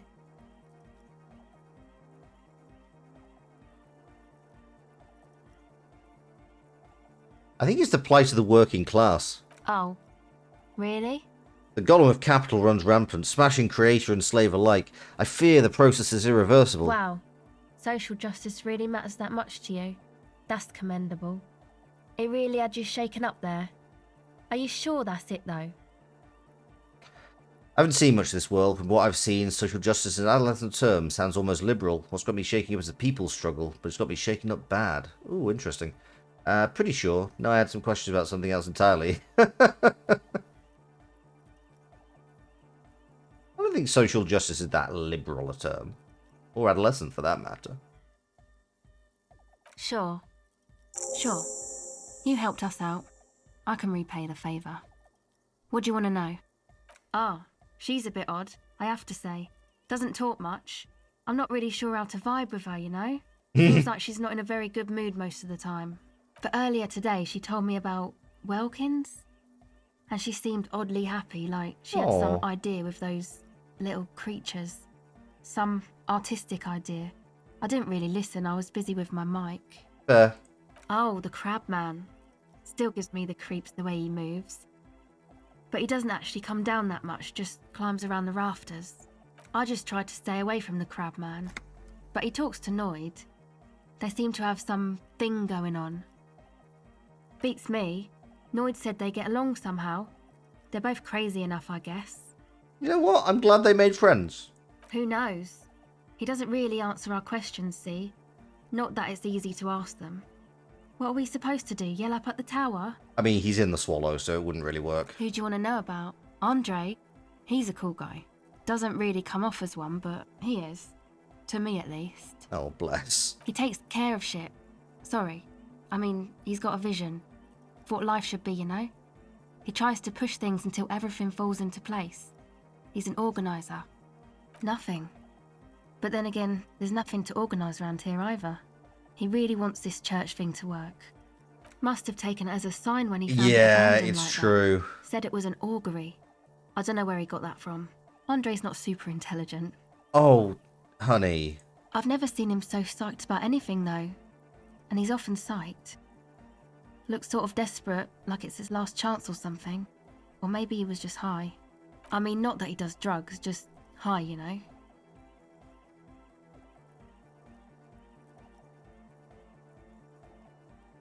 Relax, we're police officers. We're corrupt, rotten to the marrow.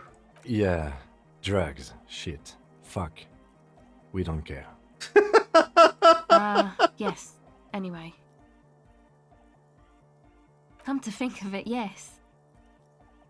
This is the first time you've heard her laugh. He's in some kind of a self-destruction mode with that hair of his. Bleaching it like that. Probably wants to get rid of it altogether. Yes. Okay. A quick response. She's very sure of it. He's someone she feels she can trust and even control, if need be. Who do you want to know about? He's a four-burger, I guess, like the rest of us. Okay, maybe not Egg, I don't know about him, but Noid and the rest are from Forberg, making the pilgrimage up north to visit the Palaceum. He's real hardcore about the lifestyle. What do you mean, do? Like, for a living? He's a carpenter, trained and all. He's very good, he just doesn't have the mindset to work like that, in a shop somewhere. He abides by the hardcore, sir. You would have to ask him yourself. Sir, I abide by the law. A strange feeling. Every now and then, something feels off about the way she speaks. She doesn't change tone, but you feel as though there's more about her than she lets on. It's just something poor Forberg kids do every spring. To pass the time, we walk the entire length of Boogie Street, up to Jamrock. Or as much as possible. Oh, cool. I don't know, man. Have you been down Boogie Street? It's a little bewildering. Oh, I'm sorry, have I not told you? I'm a raging alcoholic who recently drank himself into an oblivion so deep, he can't even remember what sounds like the biggest street in the city. No? Well, I am. Okay. Then you should go and take a look, I guess. Boogie Street is cool. It's got a lot of immigrants and all kinds of different people. I'll do that if I make it there alive. Yeah. I hope you do. Who do you want to know about? Tell me about the king. What do you mean? Oh, that. He's the party boy.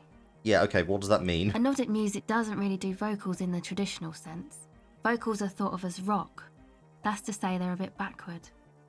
No offence if you like rock music though. Rock music's cool by me.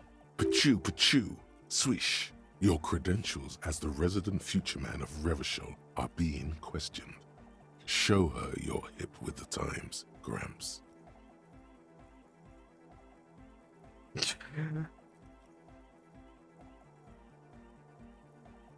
Yes, forever. Anyway, even if you don't have vocals, you still need someone to say something every now and then, right? To urge things on. That's where the party boy comes in. He basically just stands on the stage and dances and yells how awesome everything is. It's very catchy. I understand. People are usually afraid to do things if others aren't already doing them. Dancing makes you dance, like sneezing makes you sneeze, or yawning makes you... Anyway. Aww. Actually, we don't know where he's from, or who he is, really. He's manifested one day.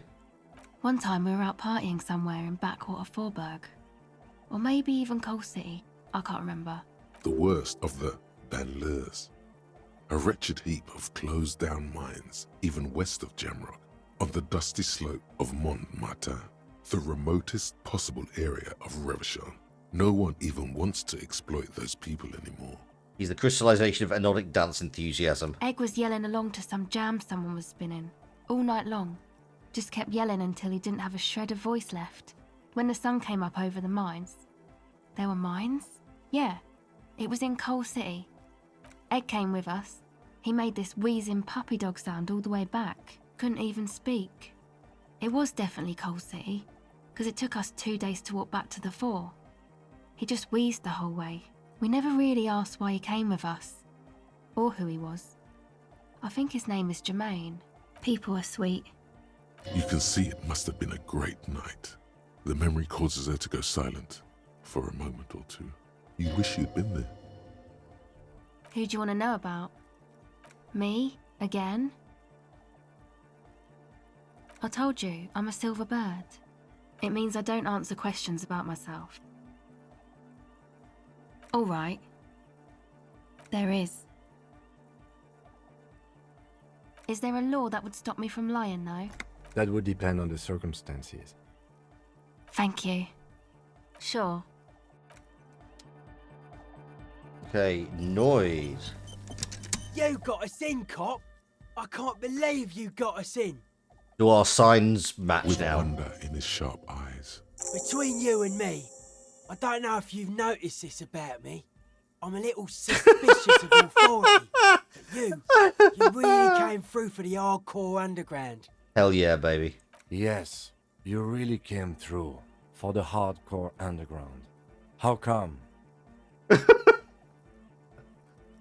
Andre is busy cutting some slightly less lame, but still quite ungainly shapes on the church floor, sweating profusely.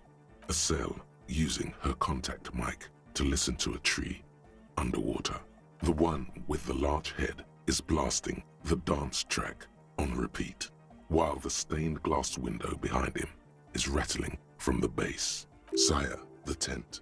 'Twas a security risk. And in here, sanctuary. 'Twas only noble of you. Okay. It's a miracle of carpentry. Their bodies carved into total shapes. Now it can be something more. I don't say much anything as a carpenter anymore. They tried to make me into a reckoner and a leveller. Made me a bit manic, you know. I regret the time I dedicated to that profession. And that worker collective. I say things more as a member of the hardcore side dance community these days. The material knowledge is mega though. Guild shit. Teaches independence. That's right. The first settlers built it, plus 6 more like it, On the coast here was one of the first things they did. Must have been really scared of something, but I understand. Alone on an uninhabited archipelago, forced to face themselves and nature. Pre-industrial quantities of solitude, the sea, perhaps something more fundamental. I love this whole quest line. I would want to build a safe place for myself and my own as well. A cop who's into building critique. Okay then, this is folk DeLoreanism, lawmonger, huh? It's a subset of early DeLorean architecture. Okay, what's that? Total. Everything between an ancient concrete cathedral and a glass cube is DeLoreanism. This is just an homespun version of it. Folksy stuff. Early mass production. They made thousands like this. Does that help you out? A bit prefab. Like that woman And a now. modernist. Vertical, thin, white. A false image of grandeur. The source of the system is up there. You're at the bottom. They really dug that power vertical. Like to show off large and intricate structures. Arches, spires. Put you down with them. They were really into painting everything white too. Virginal shit, you know. Marriage shit. Virtue and tyranny. I mean, the church is painted white. Stands to reason it used to be white on the outside. Before the sea wind took all the paint off. Year after year, flake after flake, whitewashed clean, then covered in green moss, slowly peeled by the wind. Your skin crawls from the sensation as you look around. Dead bodies of perennial plants. Sigma functions have left this place. It's a good thing we came along. The spiritual collapse has been total.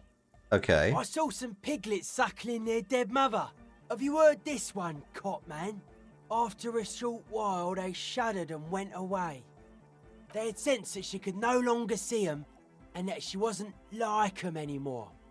What they loved in their mother weren't her body, but whatever it was that made her body live. End of quote.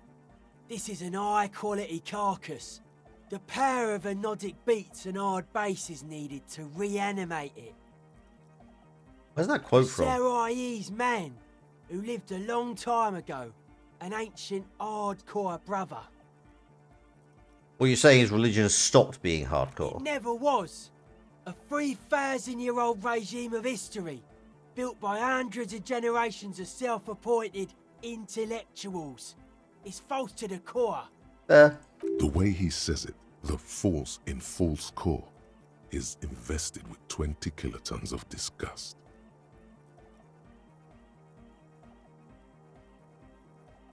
Hang on, you said the Ecclesiastes were all about love and hardcore. I only said unity. One word. Figures of authority always misquote you. Andre doesn't care about the Ecclesiastes. He just wants the operation to run smoothly. And Egg is a demi-beast. You shouldn't listen to what people say. You should listen to what they are. And you think dance music is going to supplant the system? Anodic dance music. Regular dance music wasn't hard enough. And yes, I do. I absolutely acknowledge that, Daisy. I'm basically going to finish up these conversations, find out what's going on in the church now, and just kind of, yeah, I will then wrap up. You know what this kind of stuff goes well with. Your pleasure response was more like, just wondering if he has any. I don't. Fucker giving me the evil eye. No wonder. We have to get rid of it. Dismantle it. Can't dance with a giant mass murderer looking at ya. Not a good look for the club. Mellow, man, mellow. No one's a mass murderer. This is a house of love. Mass murder on the floor!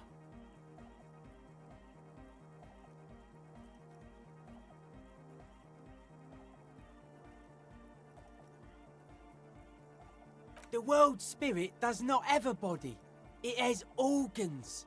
Hardcore is an organ of the world spirit. This Arno van Eyck track is an organ. The carpentry and glass cutting that built this house are also organs. She's a thief, if you ask me. An organ thief. All innocences are. I like this question, cop man. She did not live the life of a human. She lived like someone who's playing a game. The life of an operator. That's not the life that humans live. She was adored. Humans aren't. I don't know about you, but they hate me. And they do not think I'm innocent or some shit like that. Well, they loved her. They put all their love in her and forgot all about the rest of us. There is. She is a party repellent and must be taken down before we can begin partying in here. Will do. No, Noid. Stop twisting my melon, man. People are gonna love it. It'll be our thing. Plus, it keeps the cold out. Well, she is pretty. She invented the beauty you're feeling. She and her glass cutters and iconographers. You set the standard, all right. Then you meet it. It's effective like that, but it is also very soft of core. That so-called beauty of hers. You may be onto something, copper man. She's got those mass murdering hips. What? What a strange choice of words. Caustic, overflowing with negativity. That can't be healthy. What's happening here? Why do you keep coming back to this window? Nice window. Why do you keep saying that if it isn't making you feel well? Don't come back to this anymore. Stop talking about that damn window. Hey, something. Hard to say, cop man. Signs in here are distinctly wild. Gonna take a while before everything's properly synced. I did get to talk to the crab man though. Anyway, he's been giving me kind of a psychic rundown of this place. Dude's seen some crazy shit, but he's actually a lot like us. You mean his mother love stuff isn't too spooky for you? Have you been listening to what Egg's been saying? Love is hardcore, man. And the mother's love is the hardest core of all. I mean, that seems pretty fair. The man picks up on stuff. And he knows a lot about the church. I got a lot to learn from him. Good thing you didn't squash him. The crabman's been lurking here for a while. He's experienced things. Things that give off bad signs. As far as we can tell, the Ubies built this place about 320 years ago as a sarcophagus. You mean there were dead bodies? Not like a literal sarcophagus. Right, okay. Encasement, confinement, of something they were afraid of. Something new and unheard of on the Isla. I think that's what the crabman is experiencing when he climbs around upstairs. Like, this is some old world shit the Ubies had heard about. I thought the best way to deal with it was to build a church, surrounding it, to contain it. Are you talking about the silence? I don't know. And it's not something they properly understood either, what it does. But it's what this sonar person is looking for and trying to measure. It'll be fruitless though. She won't be able to measure it. People like that always want to measure everything. All those things they really can't. The wood creaks as a gale blows by.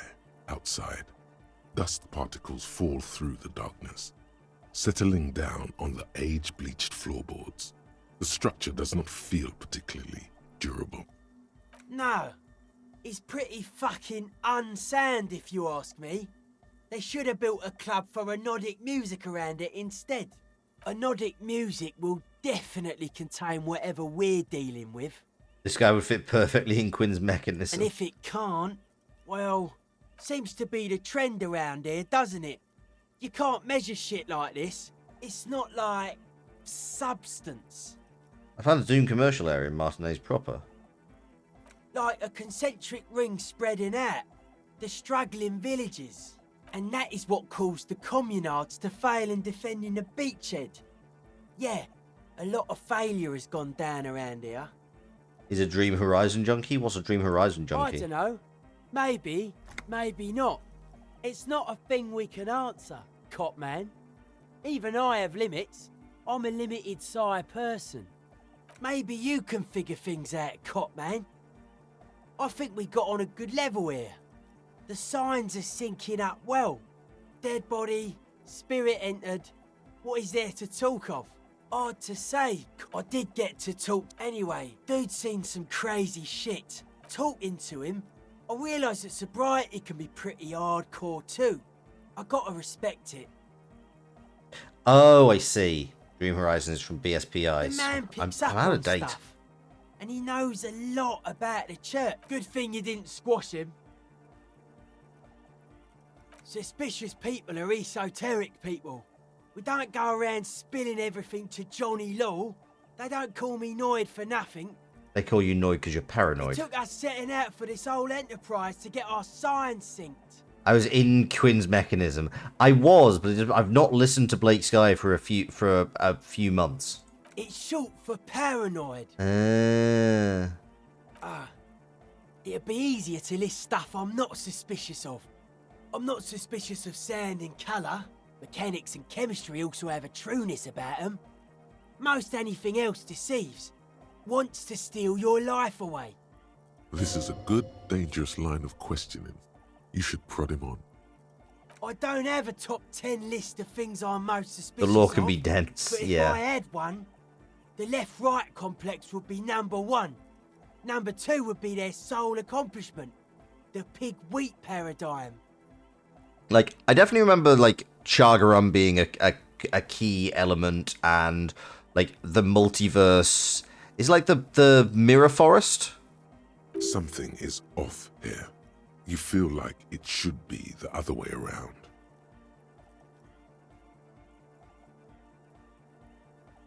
No, politics is an inert complex of daily corruption and inane think pieces. The real paradigm is economic, and it concerns pig and wheat. This is where the innovation happens. It's only a theory, but I suspect they're breeding a pig-wheat hybrid. Probably in Grad. It's our only shit. We should make better use of not being animals or cereal grain ourselves. Nothing. Animals are cool, guys. I like animals too, but that doesn't mean I have to be one myself. I prefer not to. Both ask the wrong questions. Any spark of light from either one is accidental. Their combined movement's only concern is producing enough pig and wheat for everyone. The end goal of humanity. I feel we're not aligning on Original communism. mistake was assuming that words have more being than bodies. That's what led us astray. Far from our true lives, but we may yet find a way back. Whatever this true life is, you feel it's the real centerpiece of this mythology. His eyes flicker.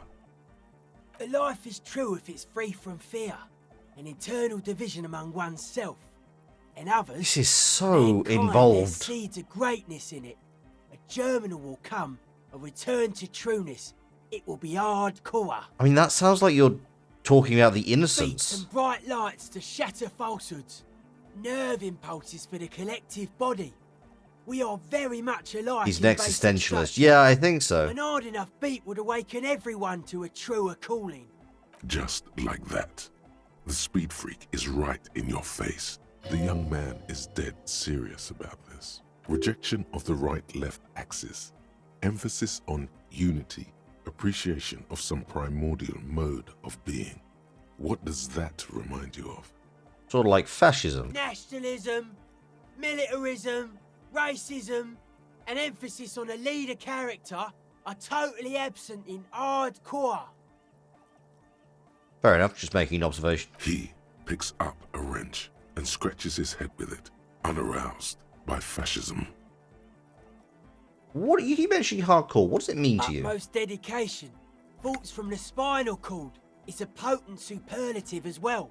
The term also signifies certain varieties of pornography that depict penetration, just so you know. Existentialism is all about living in good faith, doing things because you want them, because it's your choice. Old school anarchist. Egghead usually has a better concept of the hardcore. He just really likes saying hardcore. Hardcore! Happy to help. Many non-Occidental cultures share a beat at their art. Thus, they are closer to true, hardcore He has the vibe.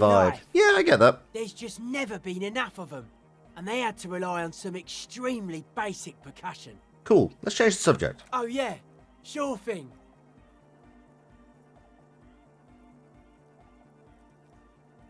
Sure, why not?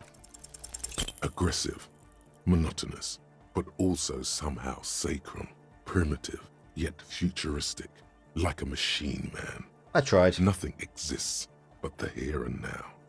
All are one purpose. All you've managed is a list. The parts don't form a whole. They're hardcore. Okay, It's then. just a style, you know. Fair. Okay, are you just giving me the same deal? We're close. True, hard, full, car.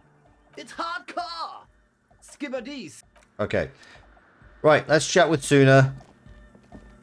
Yes, what is it? How's the project going? I see your neighbors have moved in, but all I hear is anodic dance music. What did you say? How's the project going? I can't hear you. The music is too loud. Oh, the project. It's not going well. Oh. There's that guy. I need him to plug a 3.5 cable into the auxiliary input so that I can route the audio signal through the mixer into the speakers. He doesn't listen to me. He only ever seems to care about hardcore and Yekukata. A place to be, apparently. Thanks. Maybe you can get through his magic rhymes. Let me know how it goes.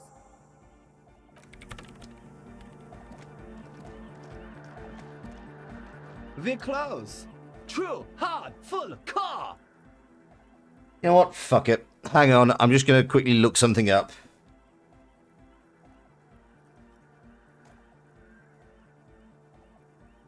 I'm gonna cheat. This is ridiculous.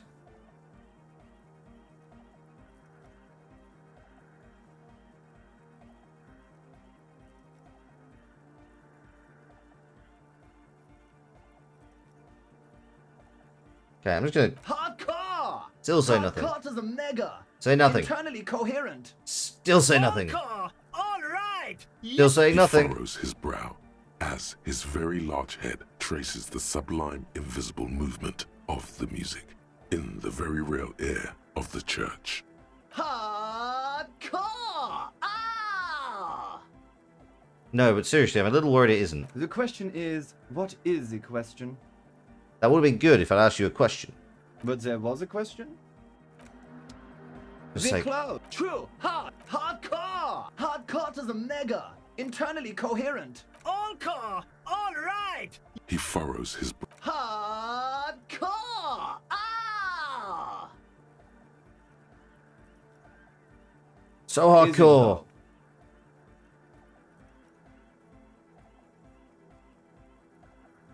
But is it? I mean, really? I've no idea. The question. What is the question? No, but seriously, I'm a bit worried it isn't. What?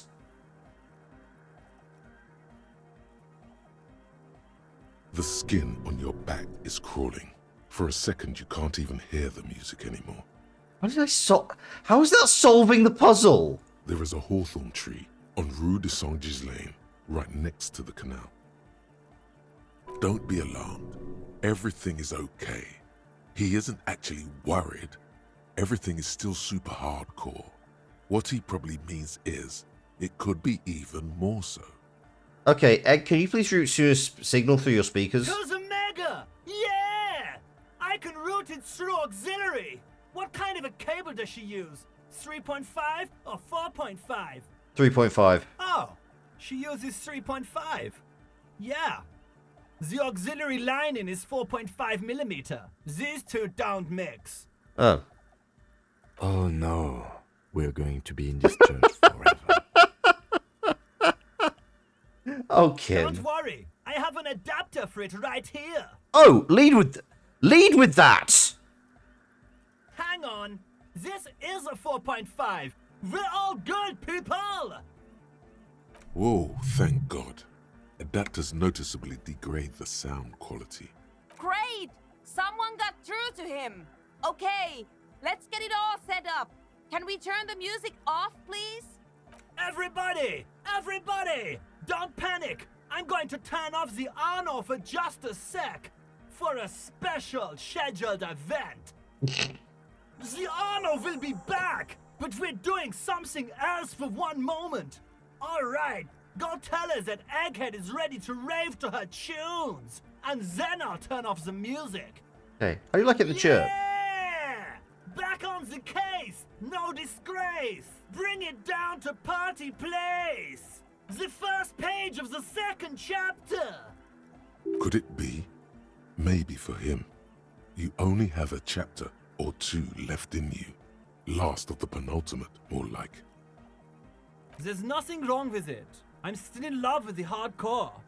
Sometimes I just feel like anodic music is in its infancy, you know? For example, take this Arno van Eyck jam I've been pumping for the last month, and will continue pumping for the rest of 51.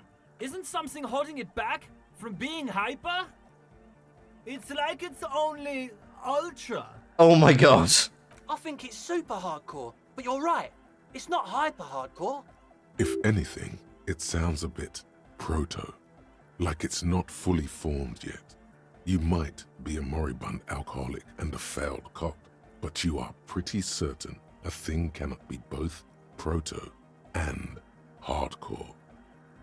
Wow! Culture cop! For a moment, you almost think he's going to put his hand down. But that would be ludicrous. Of course. I think you might be right. But how could it become hardcore then? I know it in my heart, but cannot think it in my head. If this is not hardcore, how could anything be?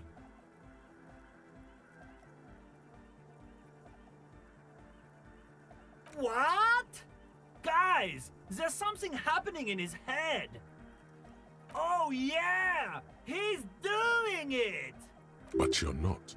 This is almost certainly a matter that surpasses the limits of reason.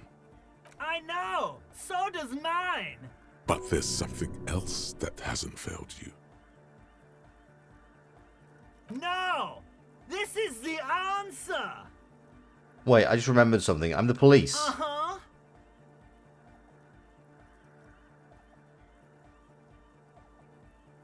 Yeah, sorry. No, I... Oh! Yeah!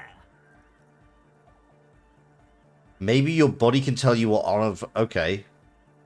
No nation, but transnation! No war, but class war! You're not a Thor, are you a communist? He's not a communist.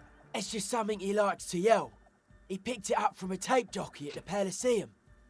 Yeah! With a rebel yell! Why aren't you a communist? Communism's truth. I can be a communist! If you want that, do you want me to be a communist? Yes. Please don't turn him into a communist. Oh yeah, turn him into a communist. Come on, it would be super.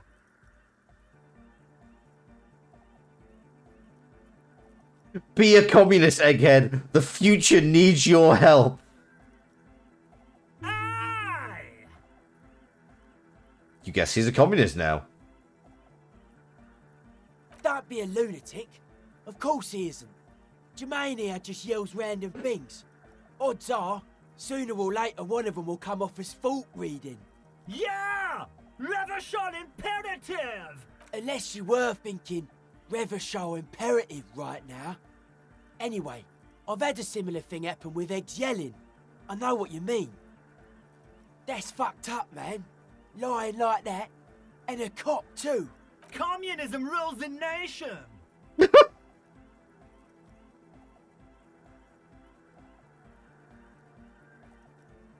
That's true. Communism doesn't rule the nation. I'm sorry. The young man drops his oversized head in shame.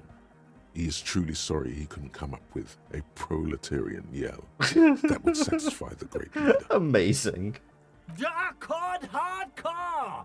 Jermaine Egghead! Basically, yes it is. Okay, lungs on your belt buckle. Lungs are for love! When Dolores Day was anointed innocence, Her lungs started glowing through her body. For the world loved her, and she loved it back.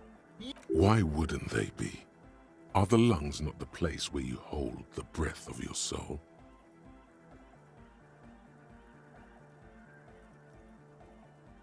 Yeah, sure. Love!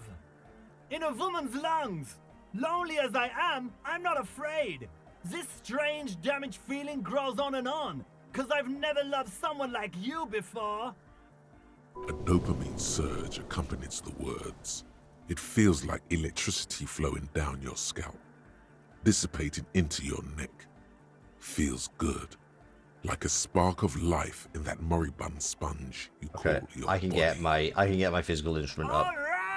Hang on. I know I can get physical instrument up. I have a bunch of physical instrument stuff. Egg is the next innocent, that's why he acts like an alien? Possibly. Alright, just need to go through every single piece of clothing, carrying around a goddamn suitcase with me.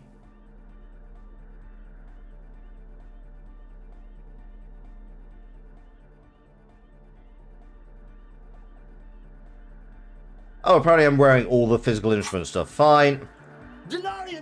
Vibrations. A hawthorn tree. He stands on the other real deck is empty. Maybe your Cables body wrapped can in tell you what Arno Van Eyck's On one side, jam you is see missing. An auxiliary line in with the number. You know it in your lungs where the pressure should vibrate. Behold! In your heart that's alone.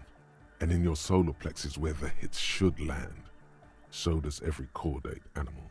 Needs more bass. What? The young man makes a sudden move, like he's about to turn the volume down, but that would be ludicrous. And a melody. A good melody is what makes the songs really stick, so you can't get out of your head anymore. Wow, okay. We should start with the melody. But where would we get that stuff from?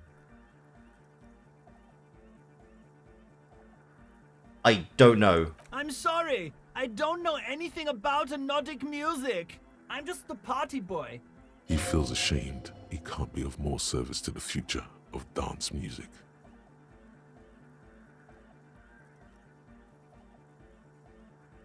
Okay, you know what? No, we're gonna make it an official capacity. The police are gonna make the beats go harder. Man falls silent with appreciation. He even tries to contain his smile, as if it could hinder your investigation. Basically, what you need to find here is a tape with some banging music on it, so that Egghead could use it to remix Van Eyck's jam. Oh, if only there was somebody who was constantly recording shit with a small thing. Maybe that street hawker across the pawn shop has got some tapes to sell. There is a hawthorn tree on Rue de Saint-Ghislain, right next to the canal. A reel of magnetic tape is caught in its branches, like bronze ribbons blowing in the wind. Oh, I know this. I can tell you where it is. St. G is the boulevard before the canal bridge. The one that takes you to the whirling in rags and the industrial harbour. It's got the lanterns and the... I knew that! I could have said that! And the mosaic sidewalk. But it's all blocked with that stupid traffic jam right now. Anyway. Does it? Anyway, the... Cupman! I already have a tape, so why not? Tape! Yeah! Spins the tape until the space escape! Yeah! It is a tape called The Smallest Church in Saint-Saëns. Communism forever! Okay, hang on a second. I've not listened to this. The porter reel is just what you needed. The reel's attached to the apparatus with a satisfying click. You press the large button marked Commencer, and the tape starts spinning. There's a small delay before the song starts playing. Then the organ starts playing a simple, melancholic tune echoing in the hallway. A lone singing voice joins in, telling you about the tiniest church in Cessons, surrounded by even tinier yard. You almost feel the seaside mist on your skin. It's mega sad.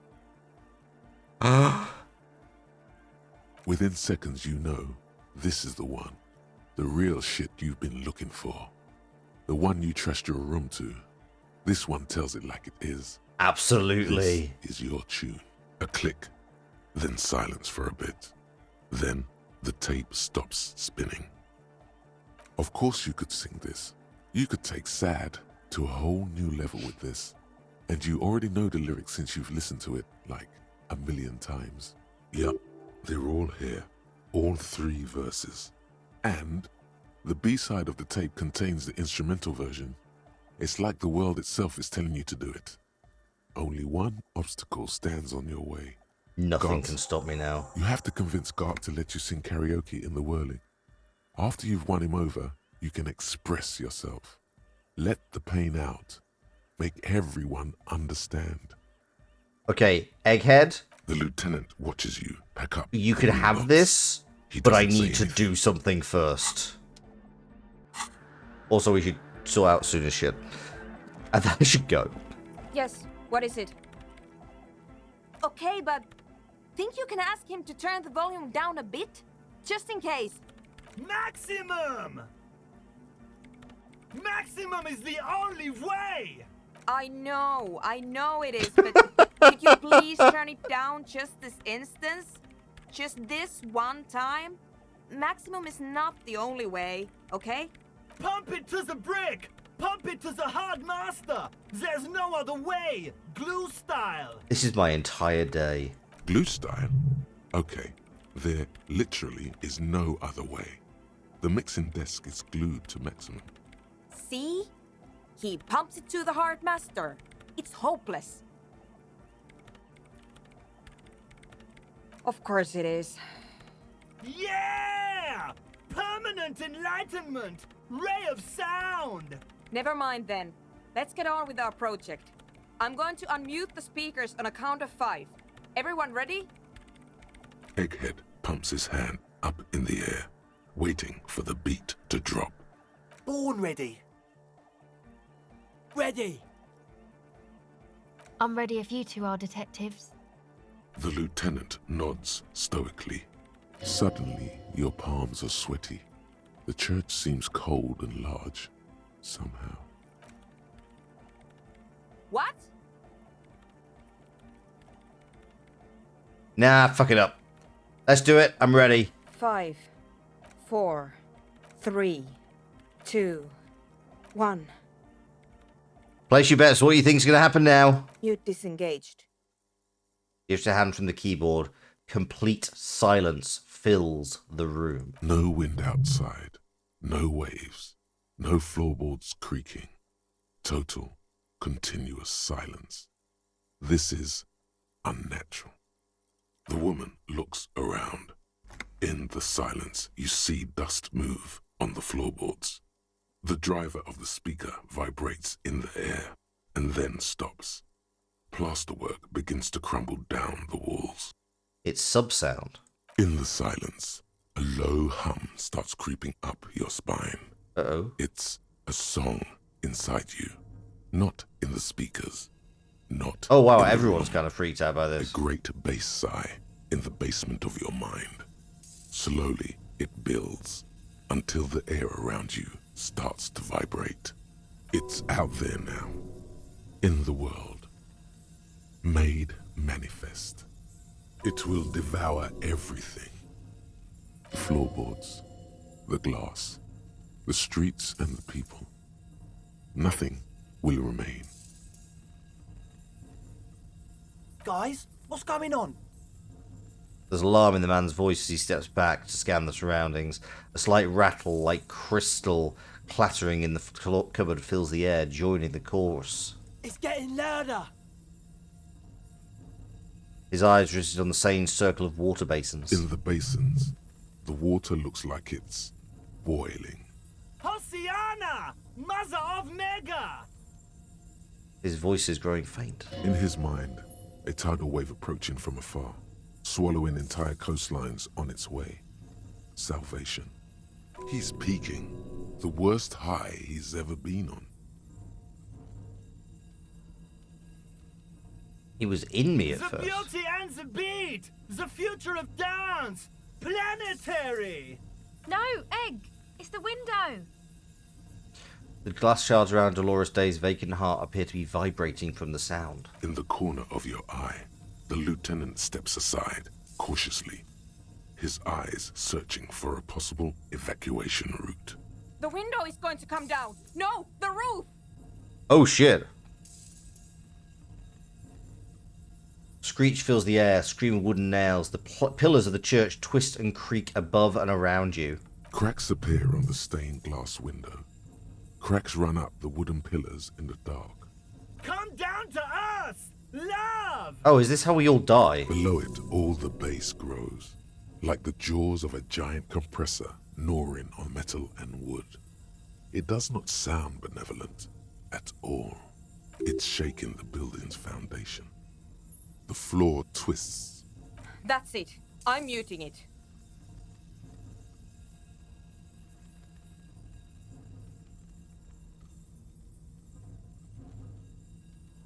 Oh, I'm so...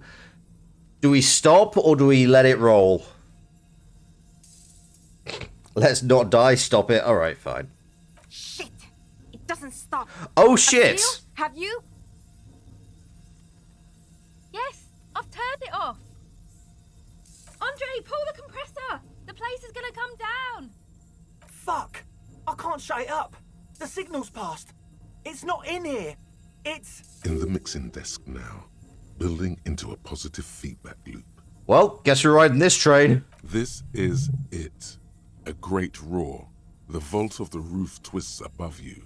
Glass shatters somewhere near the door. It's coming down. Fuck it, let's roll. But then it stops. Totally and utterly.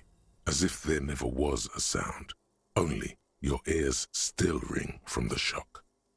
Everybody is staring at Egghead, holding a dangling cable in his hand. A black 3-pin connector. Egg. I pulled the plug. It was getting too hardcore. You did good, Egg. Most of the place seems to be intact. Fucking hell. Programmer lady, tell me you were recording that. 4 years. 22 people. Millions of reals. All that time? This is what we were up against. Just erased it. Suliswolf isn't gonna believe this. Yeah, but did you record it though? It was dope. I think we can use it. Yes, Andre. I recorded it. Damn, I need to send some letters now. Thank you all for doing this. Eggman, you too. And you, officer. I don't know what we've discovered, but I know what it sounds like now. That's a start. It was very hard not to. I think you're right. There is something going on here. And you need to be very careful with it. I promise, officer. We will not play it again. It was mathematical information from the anomaly, presented as a waveform. That's what it was technically. I have no idea. I've never even heard of anything like this. A voice seems muffled in the silent church. It's your ears adjusting after the exposure. Yes, our lead designer. And maybe some of the producers too. And some of the writers. If they're sober enough to open a transmission. They need to hear. That it wasn't her fault. Or theirs. They need to hear about this. Don't worry, I won't send the recording. Although I doubt they have the speakers to produce the frequency anyway. So what happens now? Stay here. I'm going to stay here with these lunatics. Send letters, maybe meet Suliswolf. Also devise further measurements. I want you to know that's totally chill with us. I don't care, but thank you anyway. Now, I have a theory to come up with. Some kind of preliminary explanation to all this. Or the letter will sound like I've lost my mind. Yes, and we have to get back to stabilizing Martinez. Instead of demolishing it with loud bass noise of unknown origins. Some tiny hard thing lets go in your stomach. You're still alive. You have an explanation for all this. Somewhere deep in you. You just don't have the pieces yet. You don't know enough about the world. But that Joyce, if you knew all she knows, could put it together. Wait, who's Joyce?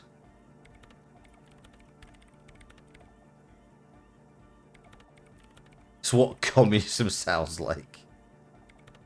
Is this a white check?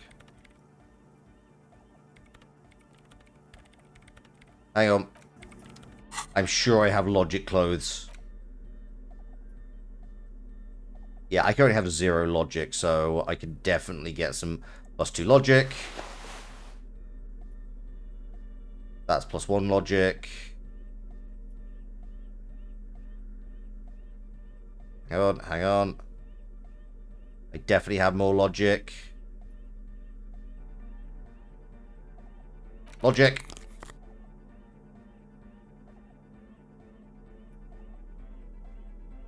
Okay, I can get +4 logic. I could probably get 1 more logic. You don't think the boat lady? Hang on. I don't know who Joyce is. Oh, who was I going for? What was I going for? Was I planning to do anything? There's nothing that I'm thinking of. Hang on, let me check my these. Composure, interfacing. There's interfacing for the padlock door. Oh, savoir-faire for dancing. Boat lady is Joyce Messier. How would Joyce know anything? Okay. I can't boost savoir-faire any further. Savoir-faire is as high as it will currently go. Oh dear. Screw it. We're going to put a level into logic. Actually, you know what? No, we're not going to do that. We're going to... screw it. You know what? I'm going to open up one of these. Confirm. One of these giving me bonuses.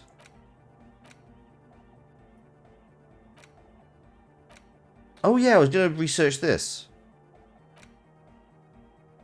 Temporary research bonus, none.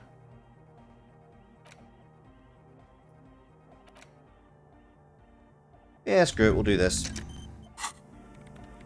Yes, what is it? All you hear is silence in your head. It was worth a shot. Cool. I guess we're commenting logic going forward. Right. Okay. That was a fun little diversion. And we still have things to do. Okay, tapping watch, that is entirely reasonable. You can definitely do that. Roman streets, stiff out the comrades. Cool. Next time, karaoke. Absolutely. We're singing some karaoke. We're singing the saddest fucking karaoke in the world. It's gonna be a damn good time. This has got gone to such a weird place. I have no idea what even is going on anymore. But you know what? We're just vibing. We're jamming. It's good times. I am just quickly going to go and find somebody to raid who's not super well into a stream. You know what? Rosette Bloodthorn. I quite like her vibe.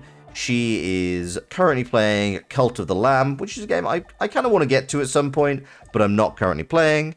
And yeah, we're gonna go run into her. I raided her a little while ago because we were both playing Hollow Knight. So yeah, I think she seems like a nice person. We're gonna go raid into her.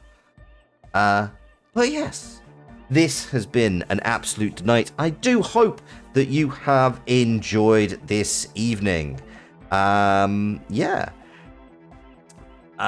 Please do join me again for the next stream. In the meantime, it has been an absolute pleasure streaming for you this evening. And until next time, I've been Loxley, Sailor of Strategy, the Caprine Card Shark, the board game goat. I do hope you join me again. And ta-ra.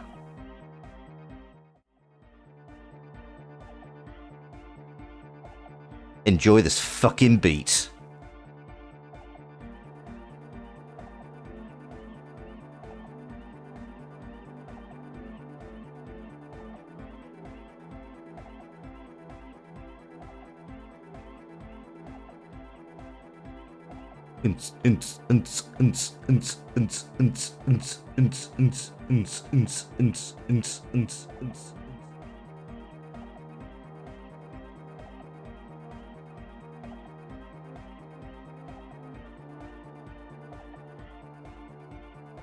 Hardcore!